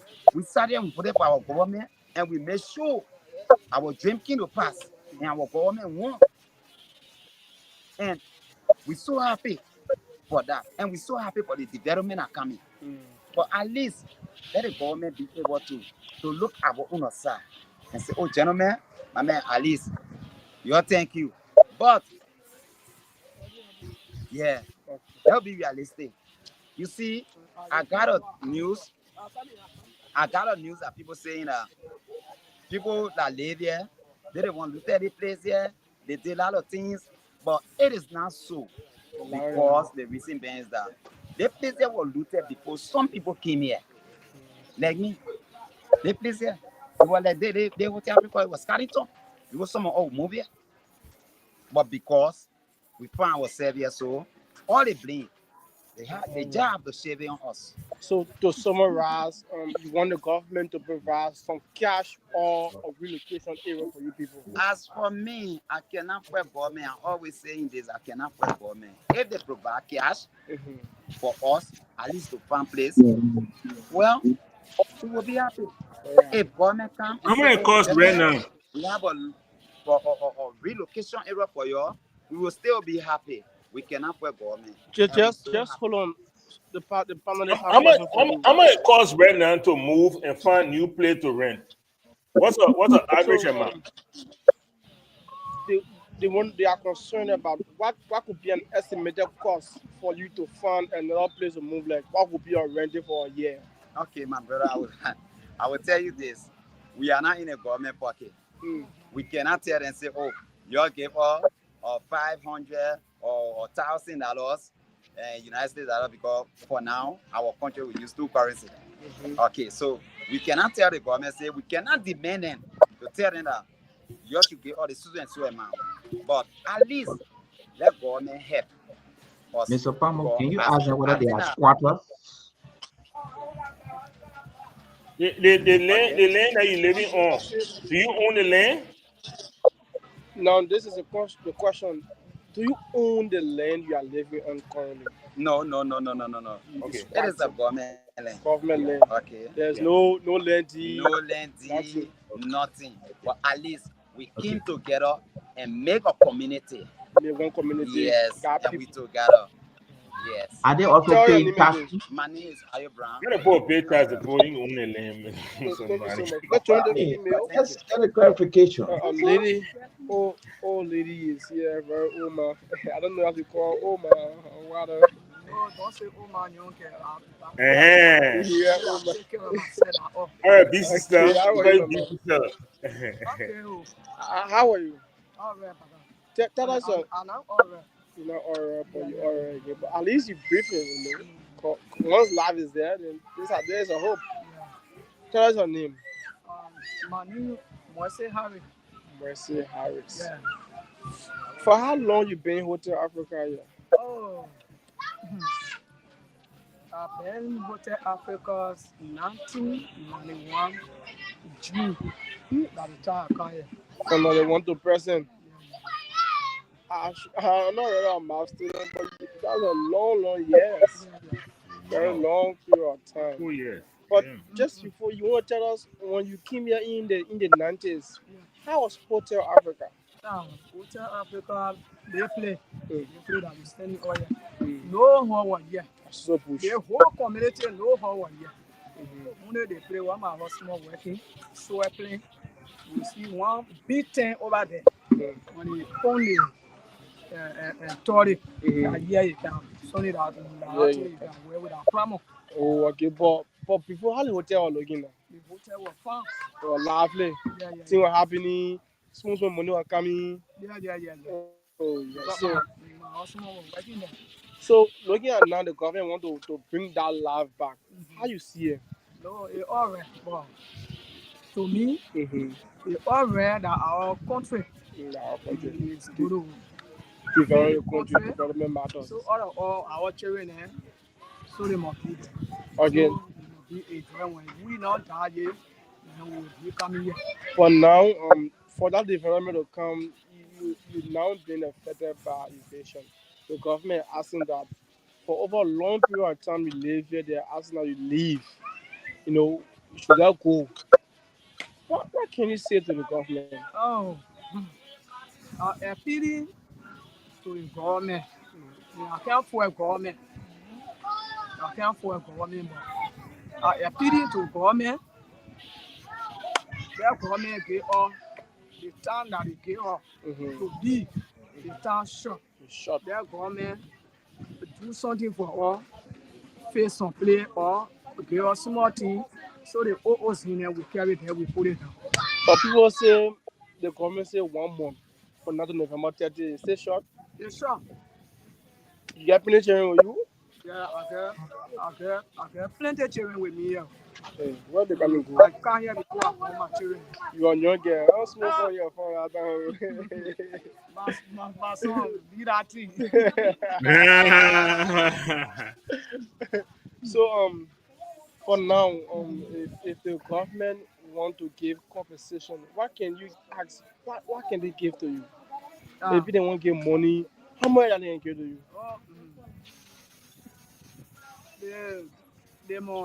They more stand the time.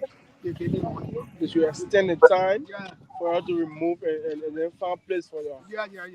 Okay, so they 1 month too short now. Yeah, 1 month so too you short. need to go maybe at least 6 months, 5 or 1 year. Then you settle yourself. Then around to small hustle. Then you go. Yeah. Now I'm sitting down here. My husband sick. He's in our body. He's less sick. I don't get nowhere to carry that man. I don't get nowhere. Oh, the family there 10 years back to the man. I'm one with my children there 40 on me. So I'm begging, I appealing to government. Then they hear me to look for somewhere or to find something for me. So I'm okay that man there for me and the man to be there. Okay, Mama. Tell us your name again. My name was Harry. Thank you so much. So we'll take at least one person. And yeah, let's take one more person, then we gotta go. Go ahead. Okay. Fire. Chief, I beg you, don't talk about the comment. I beg you. The way I see you, first of all. Move your microphone closer to your mouth so we can hear you. So you have to get the microphone much closer. You have to take it easy, because you appeal to the government. When you talk hard to the government will get fair. No. So tell us your name. I'm Frank Efala. Frank Efala. Kizime. I like that, man. I guess we all have one. Okay, you say me and you. So tell us for how long you been in this community. This community, I can say almost like I'm born here because I was 2 years old. I come here. And I'm 31 years of age. You are 2 years when people bring here. Now you are 31 years of age. That means you know much about this place. Yes, I know much. You grew up here and you live your life here. What are you into? Like, what are you doing for hustle? I'm just doing hustle sometimes, whatever, contract, and other stuff. But I hope the government, we are appealing to the government, at least, what we are happy at the development going on. Some of us, here we have our children again, we have schools, now we want not 3 schools, we have schools, we have different things here. But then, and then we already register our children. And then some of us we have our parents, they are very, very ill, they are old, they want to take me, all that one. We have our family. Money is very hard for now. So we're appealing to the government. We're already registered our children, they already start class. School already in section. And then we take it off from here. Where we are going, we don't know. Because according to the information minister, you see, even compensation self, we will not compensate us. Because we are the brothers that here, like we don't want to damage the hotel. And I hold you and when I do that, to say who do the thing, who damage the hotel, that's true that you do it. That's why I tell you, I say they said that we don't want damage the hotel because they see our house, they said that we don't want damage. But I will tell you for sure. I said I almost left again. Okay. I was a little boy, let's say 2005, 6. And then, well, it needs to, people coming across from Nikutan, West Point, they bring in the Kinone. They come, they take what they're supposed to take. Even the Ogawa were here. I did one first start selling things in the hotel. Yes, they were first start selling things in the hotel. But then the people telling us, we the dwellers are here, that we don't want to support the hotel, so getting irritated. That's what make them not even compensate us. Sir. Yeah. Sir, Yeah. change the angle of the camera. Because there's a child behind there that's taking back. Okay, very good, very good, very good. All right. Yeah. So Okay, perfect. Go ahead, Chief. So what exactly are you asking from the government? Because asking the government for relocation. Relocation. Yes. One. If you're not able to, if they're not able to relocate us, then at least we are appealing to our president. Let the at least compensate us with some money for us to go and spend able to live and send our children back to school, because I can almost say like real life we are going to build again. We start all over, because somehow we live our life here and then we have houses here, we have our parents here. Then where I'm going to now, where I'm going to So if you're requesting money from the government, how much money in the government give you to start life? For me, if you can give me for, let's say, if you can give each person at least How long does it want to continue? 1,000. $1,000 USD to start Each life. family or each person? Yes. No, I think 1,000 per family, 1,000 per household. You mean 1,000 per family, one household? Yeah. That's why you recommend to the government. That's not. Family here 1,000. You think it'll be enough? But for me, like my own suggestion, if he can able to take another step or add anything on it, but for me, like what I suggested. If government find land,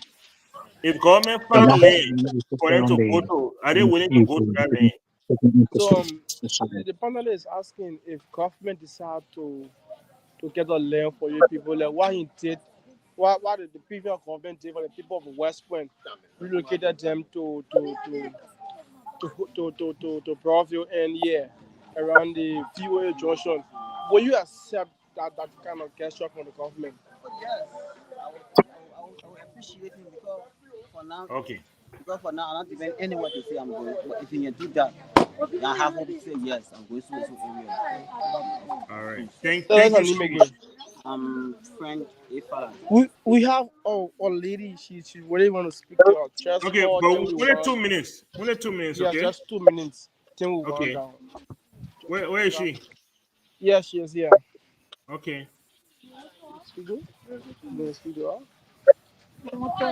Yeah. So yes, she is. Don't introduce yourself now. How are you? Tell us your name. Rufa. You found more? Sorry, I don't know your talent, you know. Yeah, so tell us for how long you been in Hotel Africa community? Very small. Until you are now. How many children? Oh wow. Very beautiful woman. Now the government is about to take this place from you people. For this long time of year you've been here. What can you say to the government? I'm aware of government. Oh, you're aware. He taking me for your market power. You get that girl, you say, well, not expecting a movie. Then you do something about us. Yeah, because I'm not settled. Like for me, I'm paying here for a long time. And my father, my mom, what me that in my family that in my must stay with my children. So you're taking off from here. Where you carrying off? So they should relocate the people. Yeah, where you relocate? Let you find something to get over with what the seconds. But you get the also when you have rooms that are to you now taking all that to tell us we should move. How you think will it? But do you also welcome the developmental aspect of it? Yeah. Where they want to build, the rebuild the hotel? No, I get problem. I'm happy for you. Yes. Because it bring job for you and your family. I get problem. Yeah, well, even when I was small, my father made me to go say that comment. They're not screaming to me. Or I'm not fair for you to tell us, but let you do something about us. Okay. So tell us your name again. My name is Ruva. Thank you so much. Is there a graveyard in that area? I heard she said her parents passed. Is it where they get paid? No. Okay. All right. Okay. All right. Thank you so much, sir. I've had my people on hold for a while. Thank you so much. So this is not just, this is a whole community. There's an entire community. Oh wow, it's amazing. It's amazing. Don't worry, sir. We look forward to upgrading. We have. I don't know if you can see me, sir, but I got this. I'll be sending it to you. Okay. Okay. I got this. I'll be sending it to you. It's a drone, so that we can use it. We can use it in our production. We got a team to get a drone footage of that area. Will be very, very informative. So we'll work on that. Okay. But thank you so much again for your effort in reaching out to these people. Whatever other interviews you can do and have it recorded, you can definitely come together, produce it, and then put a full show together. But thank you so much for your time. Okay, and we'll be in touch.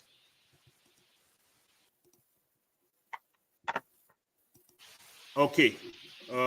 Here we go, people. Excuse me for 1 second there. All right. So we are back on. We are back on. Well, gentlemen, thanks for sticking with us. It just, this news broke yesterday, and the images we're getting from there last night was so troubling. We had to send our reporter there, and he got there earlier than we thought he was going to get there, and so people were willing to speak, so we had to bring them on. But thank you for sticking with us, Thomas. Thank you so much for sticking with us, Chief.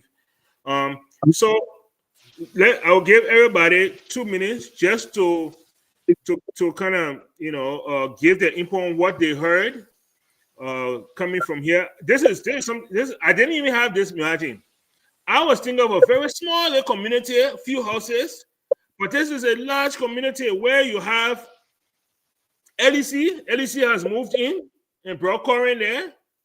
So, I mean, Dr. Madden asked a question if they are paying taxes to government. If you are paying an LDEA bill, you are paying taxes to government. Okay, taxes are implied in that. They have schools. They have a polling place, and people went there to campaign. I mean, I had no idea that, but this is a thriving community on government property. Let's not forget that part. A thriving squatting community on government property. And the question that beckons me is, how many other communities are there like this in Liberia? Where people just moved to for the last 20, 30 years. They're living on it, having their children, going to school, LDEA moving in. Wow. Let's start with Dr. Pearson. Let's hear you 2 minutes quick. What's your input on what you heard so far? It goes back to what we normally would say. Liberia got a lot to do. When you want to do things like this, it is important that you take into account the history of the migration pattern that resulted to people being on that property. You need to look at the factors that got them there to begin with, and then together from a social development theorist standpoint, you have a conversation with the community and see how you can have them properly relocated in a way that we have a balanced approach so that you don't even make them further vulnerable. I think if I were in Liberia and I had the opportunity to speak to Lieutenant Affairs, the Minister for Urban Affairs, This is something that he's supposed to be visiting. Go ahead. The deputy minister for urban affairs is a she. No, it's this guy. It's Mark Jabate, right? He's the assistant minister. All right. So assistant minister. The deputy minister is Fatima Salif. All right. So put two of them together. These are things that they're supposed to be looking into and advising government as to how to approach the situation. Obviously, from the years I'm hearing people been squatting down there, it tells you it's a result of the civil crisis. Yeah. So how have we missed this all these years from one government to another? It baffles me, you know. And all I can say is that, look, we need to take off our political hats when we're addressing these things. These are social issues, and these are citizens of the country. You don't solve social problem by kicking the can down the road. You address the fundamental challenges that have people in the situation they find themselves. Once the situations are not addressed, you're just pushing the problem down the road, and successive government continue to have this problem because they're just going to move to another vulnerable location, and you got to keep following them. For another So 20 years. I think the calls are legitimate. Can you find land and tell us to go there now that we can be sure it's ours, that we can sit on it permanently, and that anything we build there we're going to be our own? Or can you build something and tell us to go there? Or can you give us money to help us relocate ourselves? This is not showing power. This is it's about humanity. And I hope that the government can see this. For the plus year experiencing government should tell President Boakai what it means to serve the citizens after seeing the dual time, the turbo time, the tailor time, and everything. We can't continue to treat the Liberian people like this. This is just 5 million people with immense resources in our country, and just a handful of people are rich. Okay, thank you so much. Saying you say when I politicize, I will keep Nangwe for last. Dr. Mali, you heard the residents there. Some of them even said, look, if you find place for us to go, we'll go there. Of course, he was not speaking for everybody, but he was speaking on behalf of him and his household. And the other gentleman said that, look, even if you give us $1,000 by household now, $1,000 per household, it will be enough for us to, to assist us in moving. And when I heard it, when I asked about the land, what came to my mind was government doesn't have to give it to them free. Government can get in time to pay 15 years, 20 years, a fixed amount, to pay towards until they have paid the land. Once you pay for your land, you get your deed. And now you get deed, you're no longer a squatter. And now you are a landowner. And we know what property owner means in Western countries, so we understand that concept. You heard everything. What do you think? And two, how would you advise government in the middle of all of this? Well, first, let's inform ourselves that we cannot eat our cake and have it. Mm-hmm. So we will have to decide what type of government we want to run in Liberia. If we have decided to have the liberal type of government we have in Liberia, then they can go ahead and pay these people off and take them to a location and give them enough time to move. If we choose to have a conservative government, then the government should move fast, protect government property, and give these people 60-day notice to leave and vacate this place. If they don't, the place should be broken down, and those who will resist government effort to clear this place, they will have to be arrested. So we will have to decide what type of government we want. Because I noticed from time immemorial we've been running our government with human face, a little bit of tradition, a little bit of culture, a little bit of compromises. We cannot run government like this if we want to develop Liberia. We've been doing it since independence. We can't keep going this way. Lastly, those people that I see down there after living there all the years does not justify that government should pay them. Okay? Paying them is like misusing government, taxpayer money. They came from somewhere to settle there and have a whole lot of children, And soon, this is a government property with government structure. Toba built this place for the OAU conference, right? So I think it's about time for government to move around Liberia and remove squatters. It just feels wrong. We have to move in as government, you see? So no business as usual. Okay, some people stay. Okay, we'll compromise it. Okay, we'll do this. One of the panelists said all the people voted for. Voting is a social contract. You don't know it could break anytime, anywhere. The government may take a gamble to say, okay, I'm moving these people, they may not vote for me again. Fine. When that time comes, we will change the trajectory during the voting time again for these same people. But government have to move as a government and get these squatters out of this place, because we need this property to be renovated and so forth and so on. So I'm on the conservative side of getting this place clear once and for all. And not move this sympathy thing, because this is what has undermined our government in Liberia from time to time. We can't keep going in this direction here. Thank you so much. Thank you so much. J. Victor, let me come to you, then I'll go to Thomas. So, Dr. Mali has told us that the Liberian government, the people that owe everybody in the whole world, and every day they can be baking the poor so the poor can. The Liberian government that owe everybody behind payment, or everybody, even the LU student, the LU teachers, they owe the LU teachers right now almost 5 months. They pay the LU teacher here. But these are the people that are going to exercise their right to evict people because the people wrongfully. He said the thought. He said the thought. But here we are. Here we are, Mr. Damwe. Look, you have high unemployment, right? You have very high unemployment. And people don't have the means even to to start businesses. The economy is struggling. What would you advise this government on how to approach this situation? Well, first of all, let me thank Sa and the team, for going out there. Also, FOL for highlighting these people's, struggles.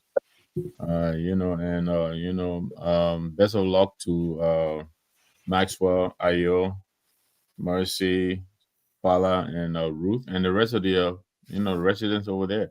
Look, governance is difficult, Michael. There are no easy solutions, and you have to be intentional about this. You have to always look to the after effect, the long term effect, down the road. These people, like the general was saying, I believe he's probably in his late 20s or early 30s, been there since he was about 1 year or something. They've been there over 30 years or so. They've established themselves there. So I understand that you got to relocate them. But if you have developers who are interested in the area to develop it, then of course, it should be building the contract. These people, you have to compensate them one way or the other. Yeah, I understand that. You have to relocate them, but you cannot bring a hammer to every solution. You just get and tell the people, well, where are they gonna go? And government is about solving problems. You can't be creating problems. So I think if they have developers in it, they should have a package for these people, like you were asking. Yeah, they're not gonna make them entirely whole. But you give them a little something. The first guy was just talking about, I think it was a lady, or she just want somewhere to take that old thing and move them somewhere and be able to set up shop somewhere else. And I think these people are not refusing to move. It's just that it seems like they don't have the means to relocate. So I think the solution is going to require very minimal investment. And I think if the government takes its time and deliberately go about this, I think they can find a solution to it. But given these people, and I get it, maybe they've been negotiating with them for a long time to move. But I don't think they're refusing. It's because they don't have the capacity to do so. So I don't know the details of the negotiations, but I hope, because none of them mentioned that the government is making any offer to them. So I hope the government will find a means, and I understand, the stress financially, but still, government is difficult, like we keep saying. They got to find a way, and but I think they make some offer to these people to relocate, and they can develop. The developer can then come in and develop a place. That would be my recommendation. Find some kind of little something compensation for these people that will help them to relocate. Thank you very much. Thank you very much. Thomas, Chucky, Yes, sir. Let me call you Thomas here. I'm Thomas. So let me call you Thomas here. Yeah. People call you Chucky. Yeah. All right. Okay. So Thomas, man, look, looking at this thing, man, look, it hits home more for you than anybody else. I can just imagine how many young people your age have found residence over there that most likely were born there. That's the only place they've ever known, right? Government can't say you gotta move. Where you going? I remember this is my trauma. I remember during the war, right? The Charter Rebel and King soon that morning, they beat on the door and say you got to move. We say, where we going? They say, just go. Because when the door saw them come out here, anybody in me, they will kill. So everybody took their small bag, we put it on our head, and we started walking towards Tupo Road. We never knew where people were going. It's a traumatic effect on people, you know. And I can only imagine. I was just a kid at the time, but I can imagine the stress that I put on my parents because they had to take care of us, they had to feed us, they had to house us. We were just picking them. But can you imagine the stress that it's going to put on these parents? The other lady got 5 children. Let me hear from you as a young person, man, in Liberia. Yeah. Thank you, Chief. I think it poses a psychological trauma because, to be honest, the people are not against what the government wants to do. That's the first thing. They are not in denial of development, but they need an alternative. Is the government prepared to provide this alternative right now? What are the thresholds in resolving these alternative plans? How is the government going to resolve this plan to have them removed from that place? Trust me, it's almost like we're not firing guns anymore, but there is a war. There is a socio-economic war in our country.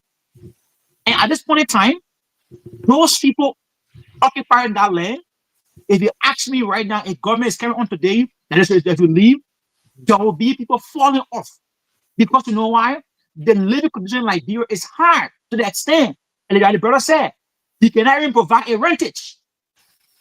So, in my capacity as a Liberian and of my age group, and those that are there, the government need to have an alternative plans.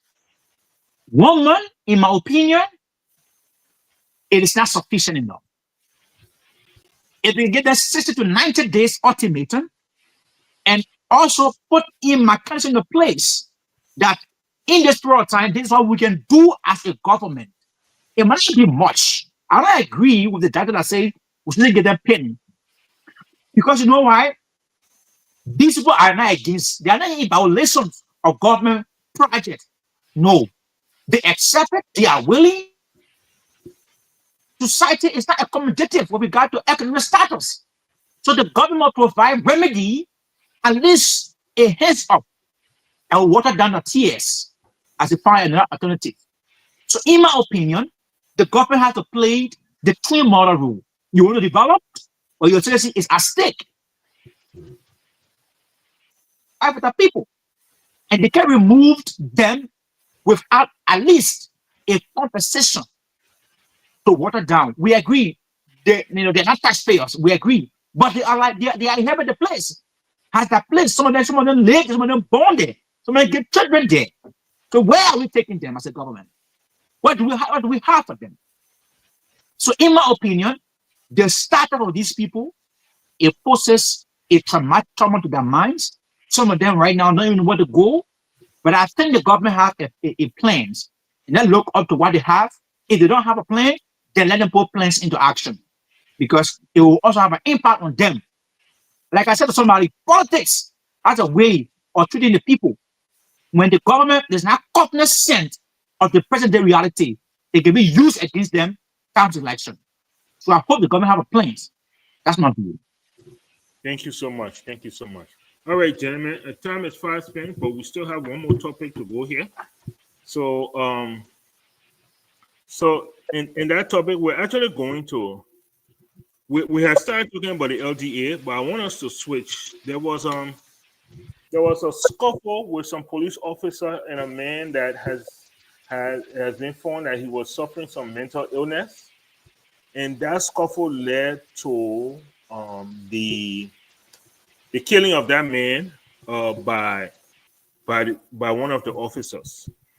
Um, so I want to also talk a little bit about that. I want for us to talk about our Liberian National Police, how prepared they are to engage the citizenry and to engage different conditions in the country.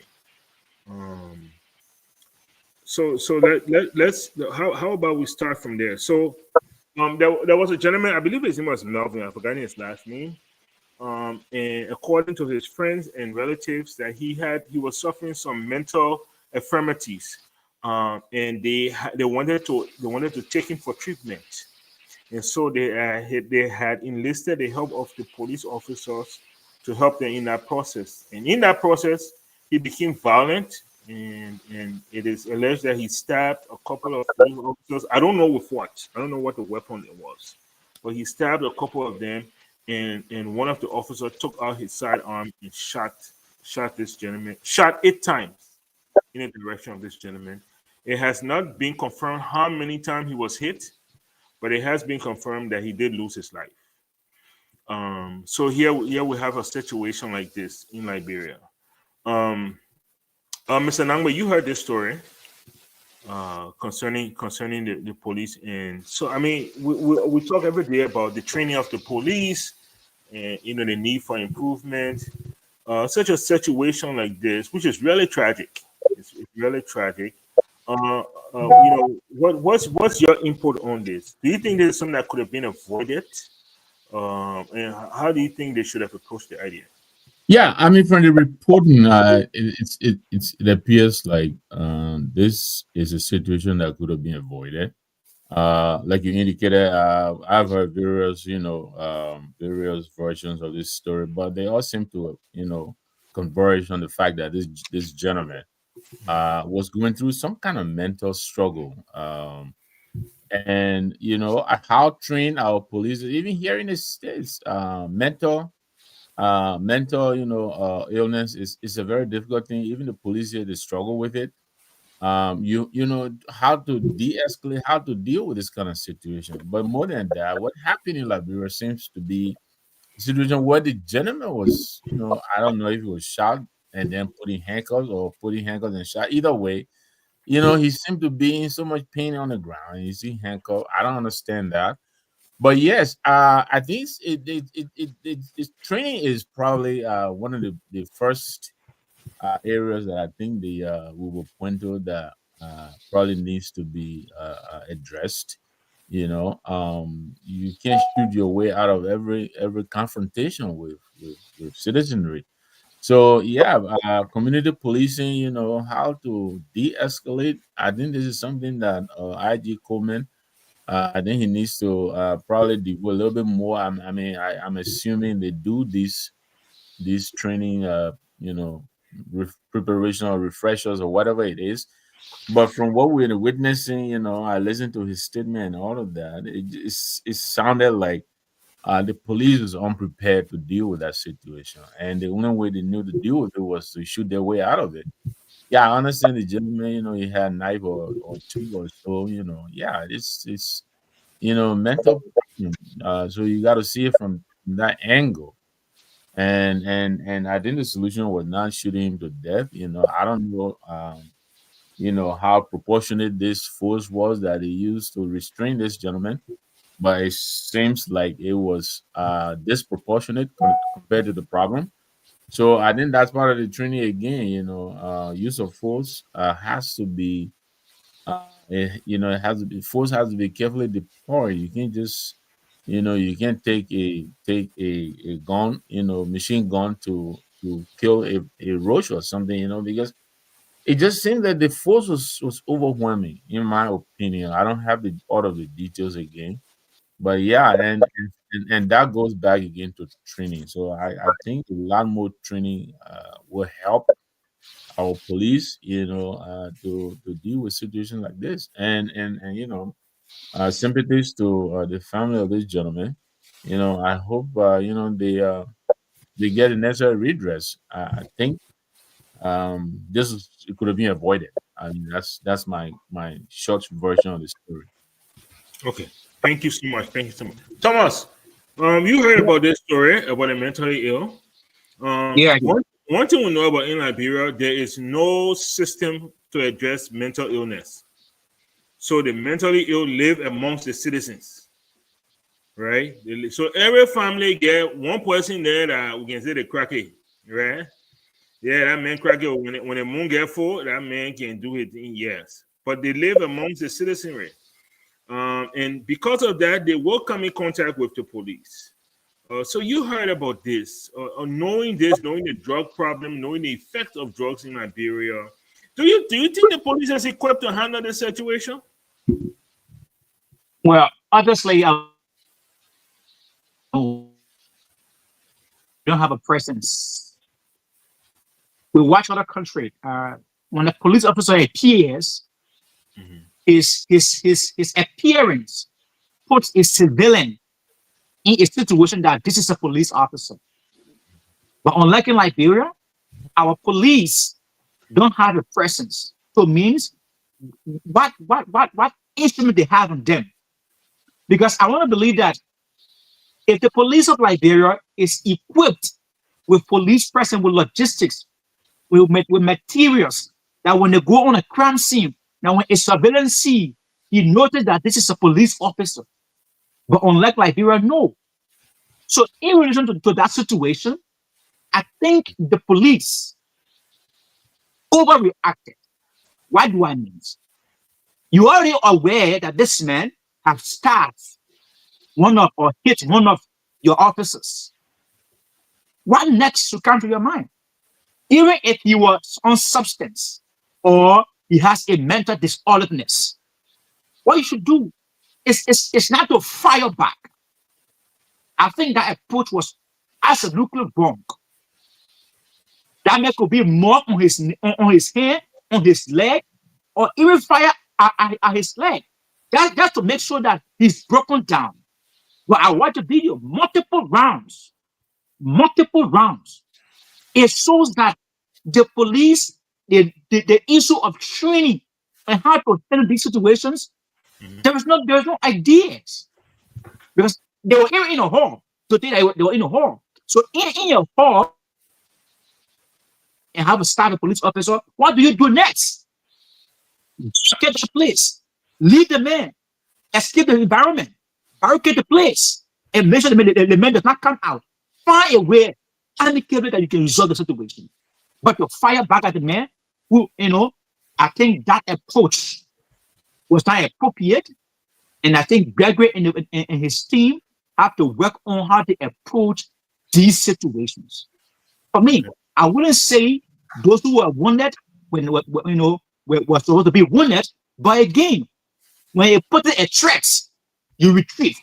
It was a better solution to retrieve from that place. Call the police back, barricade the place. That would be easy. But in the hall and people still attacking, I think it was not a good idea. Okay. All right. Thank you so much. Dr. Pearson, let me go. Dr. Mary, I'll save you for last. Dr. Pearson, we've seen police, Thomas made a statement here that when police appear, right, their presence it doesn't change the situation. It's almost not recognized. Sure. And you've seen when policemen come on the scene in that bureau, right? How people take it. Do you think this is a making of the police themselves? One, and if it is so, how can they change that? How can they change that perception? And two, how do you think this could have been handled differently? Thank you, Mr. Padmo.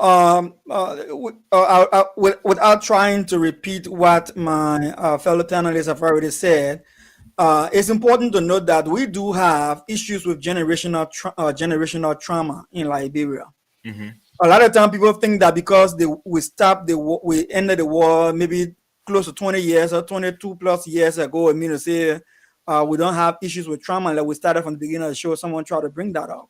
Mm-hmm. People who are in their late their 40s, their early 50s, and things. These are people who were young in the crisis in the Civil War, and they saw a lot of brutality being measured against other Liberians. Some of them even took part in those brutalities. And if you take keen notice, you'll notice that even when it comes to mob violence, even during elections or other times when you catch rogues and things, you see how people manhandle the rogues, tie them up, or stone them in broad daylight in public. It tells you that there's something wrong with our psyche, our minds. So I wouldn't say that the police will not have challenges with issue of people trying to resist arrest or people trying to assault a police officer, and the police officer have the right to defend themselves based on the training. But what I can say here is that to take it another level is to realize that we have a systemic problem in Liberia. We have the police discharge firearms against civilians. We have records, even on international reports, of how our national police have carried extrajudicial killings that is documented against us. And we are aware of that. Even the Millennium Compact that we're all seeking is premised on these reports as well. So I think this will go down as one of the missed opportunity that we've had when it comes to how we're addressing issues towards the Millennium Compact with the developing issue with police people.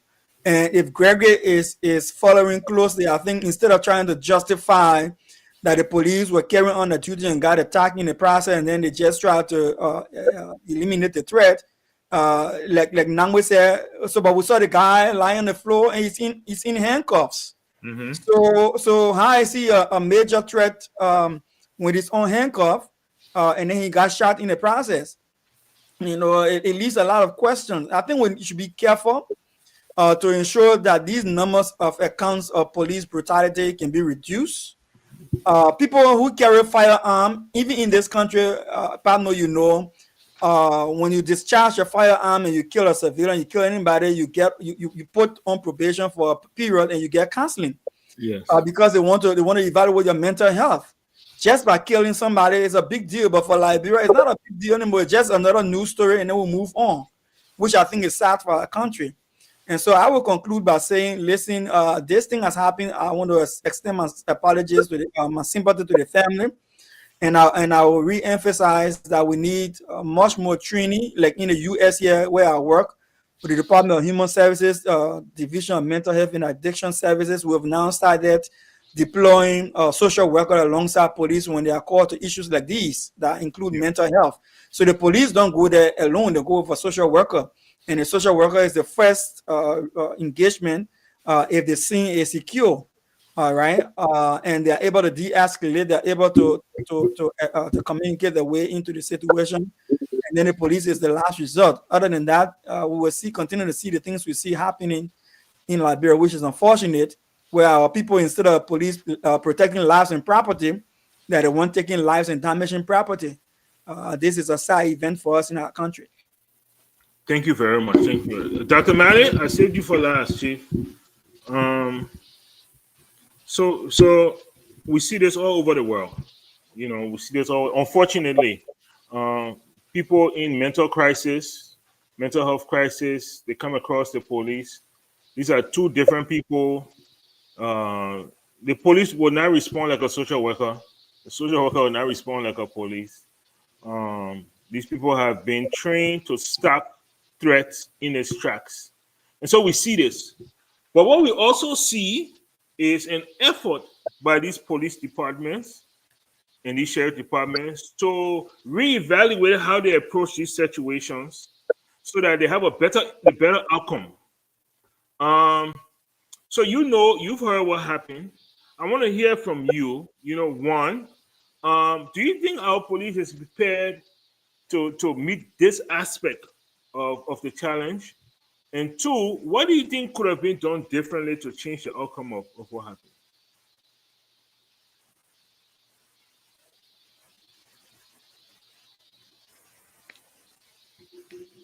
You are muted. Let me see if I can unmute you. Okay, go ahead. Go ahead. I'll unmute you. Go ahead. Yeah. It is sad that we continue to see this thing unfolding in our country from time to time. Again, it goes back to this whole trauma system. It also goes back to the Civil War. But I think what we need to take into consideration here is, first thing, we the ordinary citizenry of Liberia, are we respecting the police?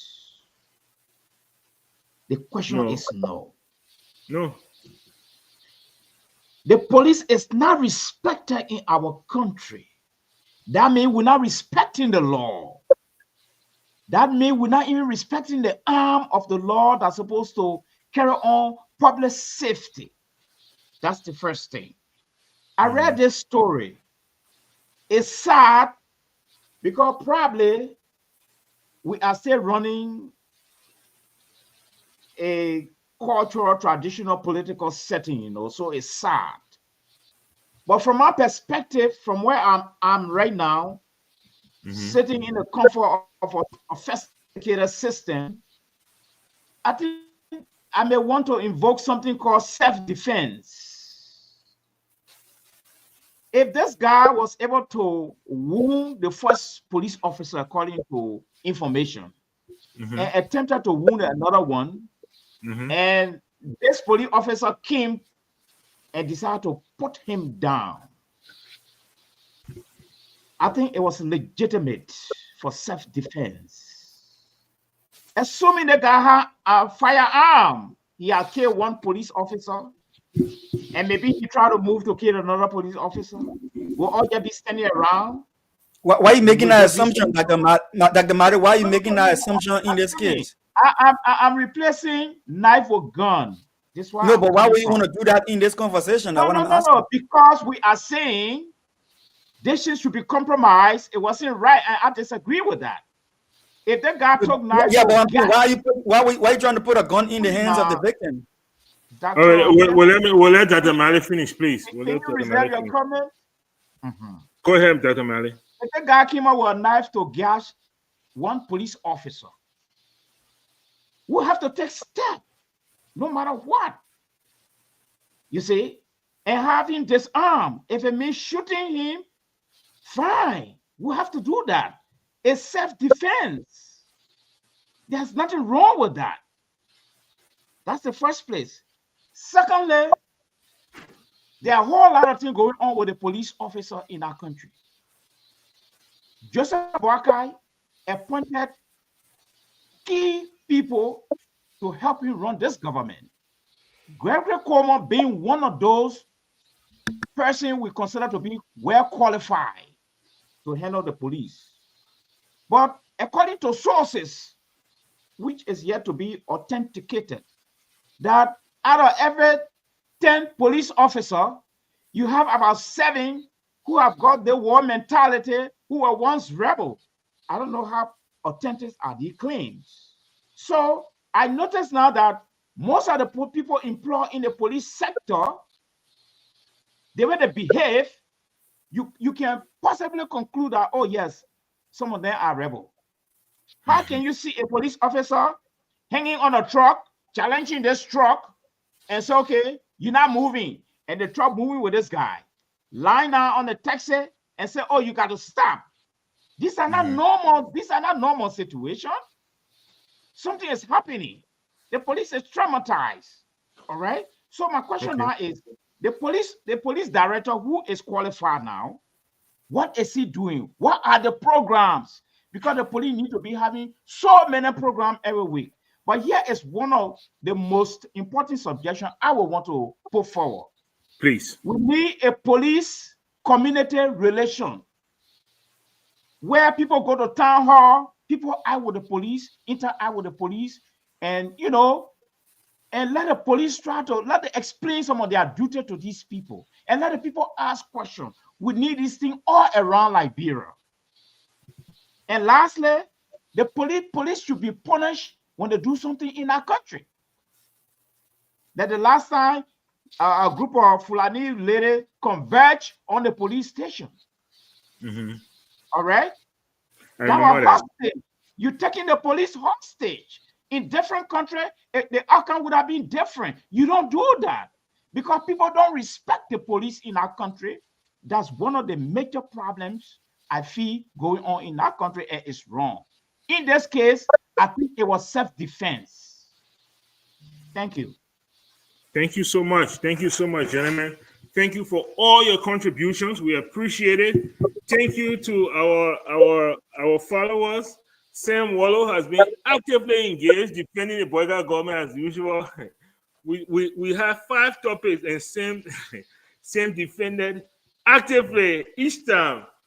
These guys are hilarious. You also have Fixed Electronics, William Jala, the actual factual. And all of you who joined us, thank you so much for joining us. We appreciate it for following us throughout this. We were a little, we went 30 minutes over, but the topics were important. Bringing to you live the reporter from the Hotel Africa community was important. And so we thank you so much. So I will give everybody a minute to close here. And then I will close it up. I will start with Liberia. Thomas, so nice to meet you.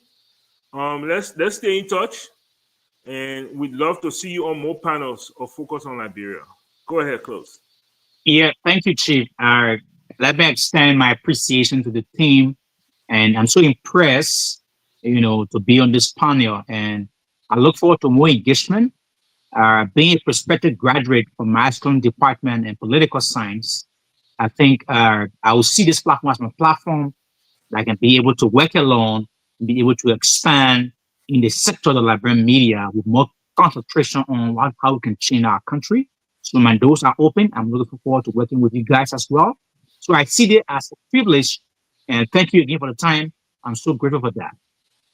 Thank you very much. Thank you so much. Mr. Nangwe? You have the floor, sir. Thank you very much, Mr. Palmo.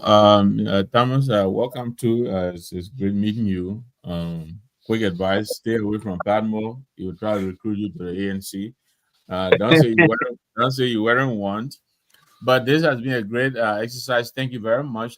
When I came on, all of the topics that I was a part of were all talking about how the government is not kind of adequately, dealing with, problems presented before it. And, we talked about, the Wall Street, situation, how they're trying to force that, and that outfit underground. And then, of course, the Hotel Africa, situation, the police situation, I think all of these things they paint a picture of a government that is not really, I don't think, giving much thought to how they're dealing with some of these problems.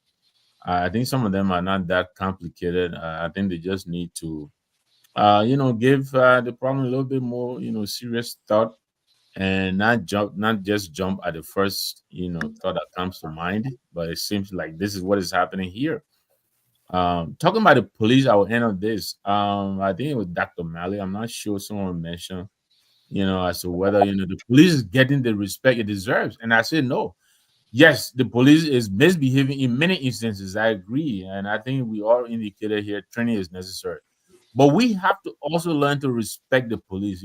Many times I see the police go out and they're trying to do their job. Yes, they may not be doing it properly, but we need to give them the space to do their work.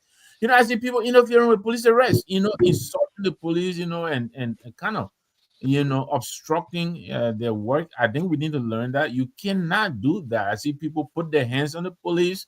There's a video of a young girl here I saw about this weekend, all of that, actually fighting the police. I think that's wrong. We need to respect the law. And if the law is wrong, we need to find a way to correct it. But I think taking the matters into your own hands and challenging the police in the street is a recipe for a breakdown of rule of law and law and order, and we can't have that.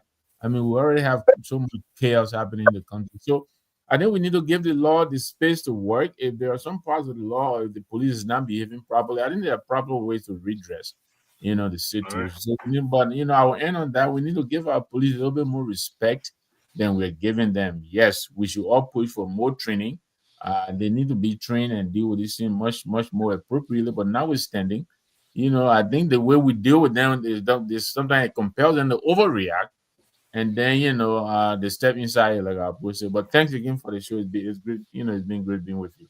Thank you so much. Thank you. So I remember when I became a teenager, and in my parents' house, I earned certain privileges, and I felt that I was high and mighty until my mother had to teach me that respect is not, it's not coerced other people; it is earned.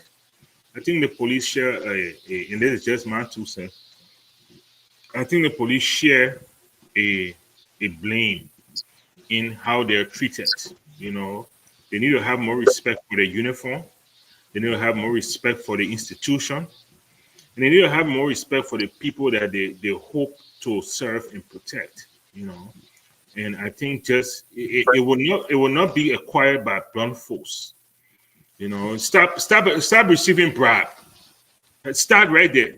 Start going in the traffic and receiving. If I'm in a taxi and you taxi passing and you put a left hand on some smaller there, to receive something, then tomorrow I see you in my community. What kind of respect I still give you? Should we say? My respect? Should we then say pay them well and pay them on time? Should we also do that? I think that's something we need to talk about too. Absolutely. Yeah, I agree with you too. But then there is the. The respect goes both. I want to say it goes both ways. Go both ways. So there we have it. Dr. Pearson, have you gone? No, not yet. Okay, you will be last. Dr. Malley, please close for us. We've had some interesting topics, sir. Yeah, I think all the panelists, I think we brought something good to this topic, and I think justice was done to the topic. And I want to thank Mr. Palmo for his direction and leadership on this. But it's like I come from a very different school of thought right now. I strongly on the side of the law, and I strongly believe that business as usual in Liberia must come to an end. And people who don't respect the police, I think it's about time they get arrested and they go through due process so that they be able to respect the law. Police who also go above their disciplinary core, just going out there to do something, they should also be investigated, and if found guilty, they should also be punished. You see. And lastly, it seems to be all the panelists have taken a zip of this sympathizing approach to the World Trade Center. Then I have to curve a bit and say, okay, let the government relocate them. But being what it is, I think the government need to have a thick skin in Liberia. You see, there's this saying that certain illnesses require certain medication. Mm-hmm. We have just come from war. The population is tough and rough. And so we need a tough and rough police. And equally so, we need a tough and rough government. You see? So my only suggestion now is the government should now inform people who are squatting on government property 1 or 2 years ahead of time around the 16th county. Tell them, leave from government property, leave the land, give them enough time. These are human beings. I mean, somehow, some way, we are all, look at that. Look at the scenario now. People born on our land with grandchildren, great-grandchildren. Very soon, we'll be talking about constituents. Very soon, we'll be talking about representative. And very soon, we'll be sending for a senator. So this is the time. This is not Joseph Boakai's problem. This is a problem that he inherited. And Joseph Boakai got to put his feet down to get squatters off government property, but in a decent way, enough information, enough discussion, and enough awareness. Thank you, Mr. Palmo. Thank you so much, Dr. Malley. Thank you so much. All right. Dr. Pearson? Thank you. You've heard everybody. You've listened to the topics. You've contributed. Go ahead. You have 2 minutes there. Thank you. It was a pleasure being on the show today. I want to say thanks to everybody for being a part of it and our listening and viewing audience out there. I should say, from President Boakai's own comment, from Lome, Togo. He says, our youth, many of whom are victims of war, should be rebuilding their nations, not dying in deserts or drowning at sea. Talking about forced migration. And this goes to say how usually I tell people our country, the rhetoric of the president outside is usually contradictory to the happiness in the country, right? So when you were talking about your people joining the rebuilding process, and they shouldn't be fleeing the country, then don't be creating an environment where they will have to be disenfranchised or marginalized, and then they will have no other alternative but then to find some success outside of the country, right? So this goes to say to the World Trade Center scenario, the West Africa scenario, wherever that is. But when you're removing people, there has to be done in a strategic planning process, with a plan in mind as to how to empower them rather than to further push them back into destitution. And then with the whole thing with the police and this mental illness situation, guy that got shot, I think police need to be aware of these circumstances and situations when you are called to a scene. The guns is not the only solution. We've had too many of these circumstances and situations happening in the country. And if we are aware of our developmental trajectory and need foreign assistance, or we're begging government with the compact in mind, we can't keep having bad indicators and expecting that we will get the compact. It's not going to happen. And then this is going to, like Amara Conan just said a few days, our compact is not hanging by a string of thread. And I agree with him because the indicators that are coming out of the country is not helping us in this direction. So let's be more careful and let's look for a promising future where everybody is important to our country. Thank you. Thank you so much, Dr. Pearson. Thank you all. I listened to all you guys. All you guys had great contributions. I'm more of a businessman. I always come from the business side of things. That's just how my mind works. So I'm what you would call, what some people like to call a Reagan Democrat. That's how I define myself. But look, World Trade Center has immensely contributed to the facilitation of people doing business in the city center. If the owner of that building wants their building, fine. If you have an issue with some criminal gangs in the building, fine. Regulate it. Have them come together, have them organize themselves, have them do some self-regulation, or find them another place.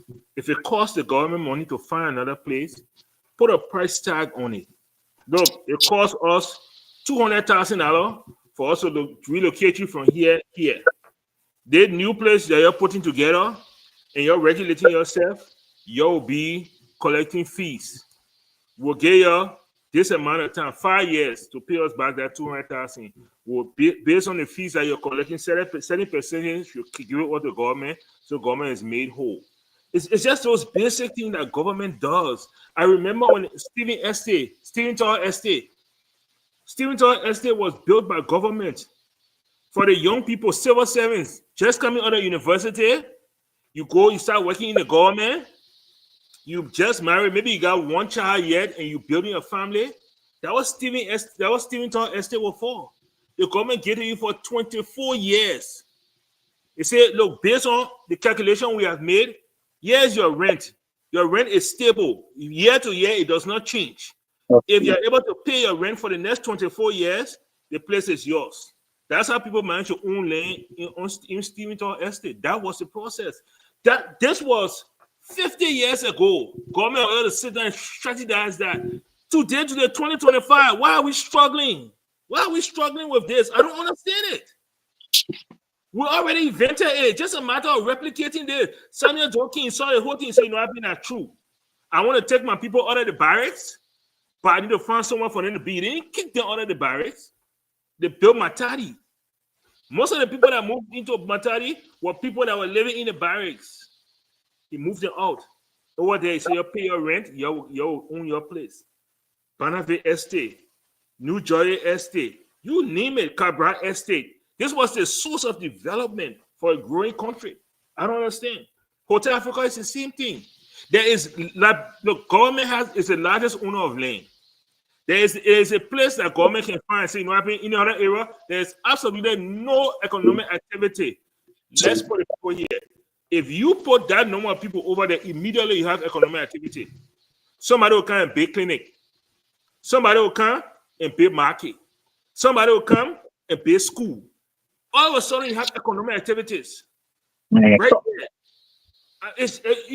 We should use these issues as opportunities. Instead of looking at it as it's a problem, let's just solve the problem, let's just push it down the road. No, we should use it as opportunities. But gentlemen, thank you so much. It's been great. I look forward to more debates with you guys, more conversation. Thomas, please, let's stay in touch.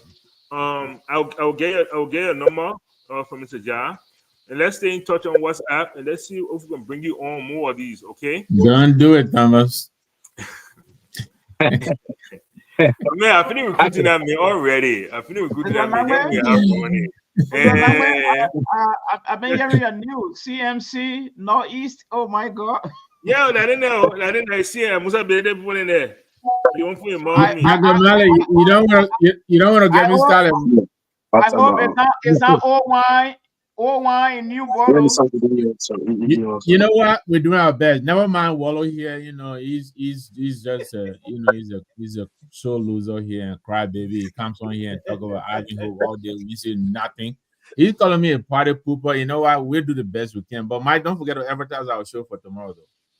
Oh, absolutely. So before we go, gentlemen, thank you guys so much. Thanks to our listeners and our viewers.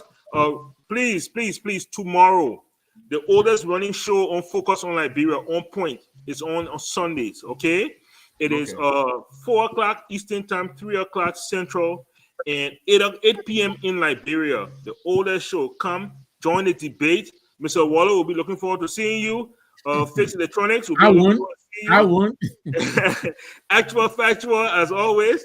We love to see you guys listening, comments, or we enjoy the interaction we do. Even though we don't always agree, but we enjoy the interaction. Until next week and until tomorrow, to our viewers out there, you guys have a great weekend. You have a safe weekend, and we'll continue to discuss Liberia. Goodbye to all. My name is Abina Johnson. We are Liberia. Liberia is our home. Liberia people.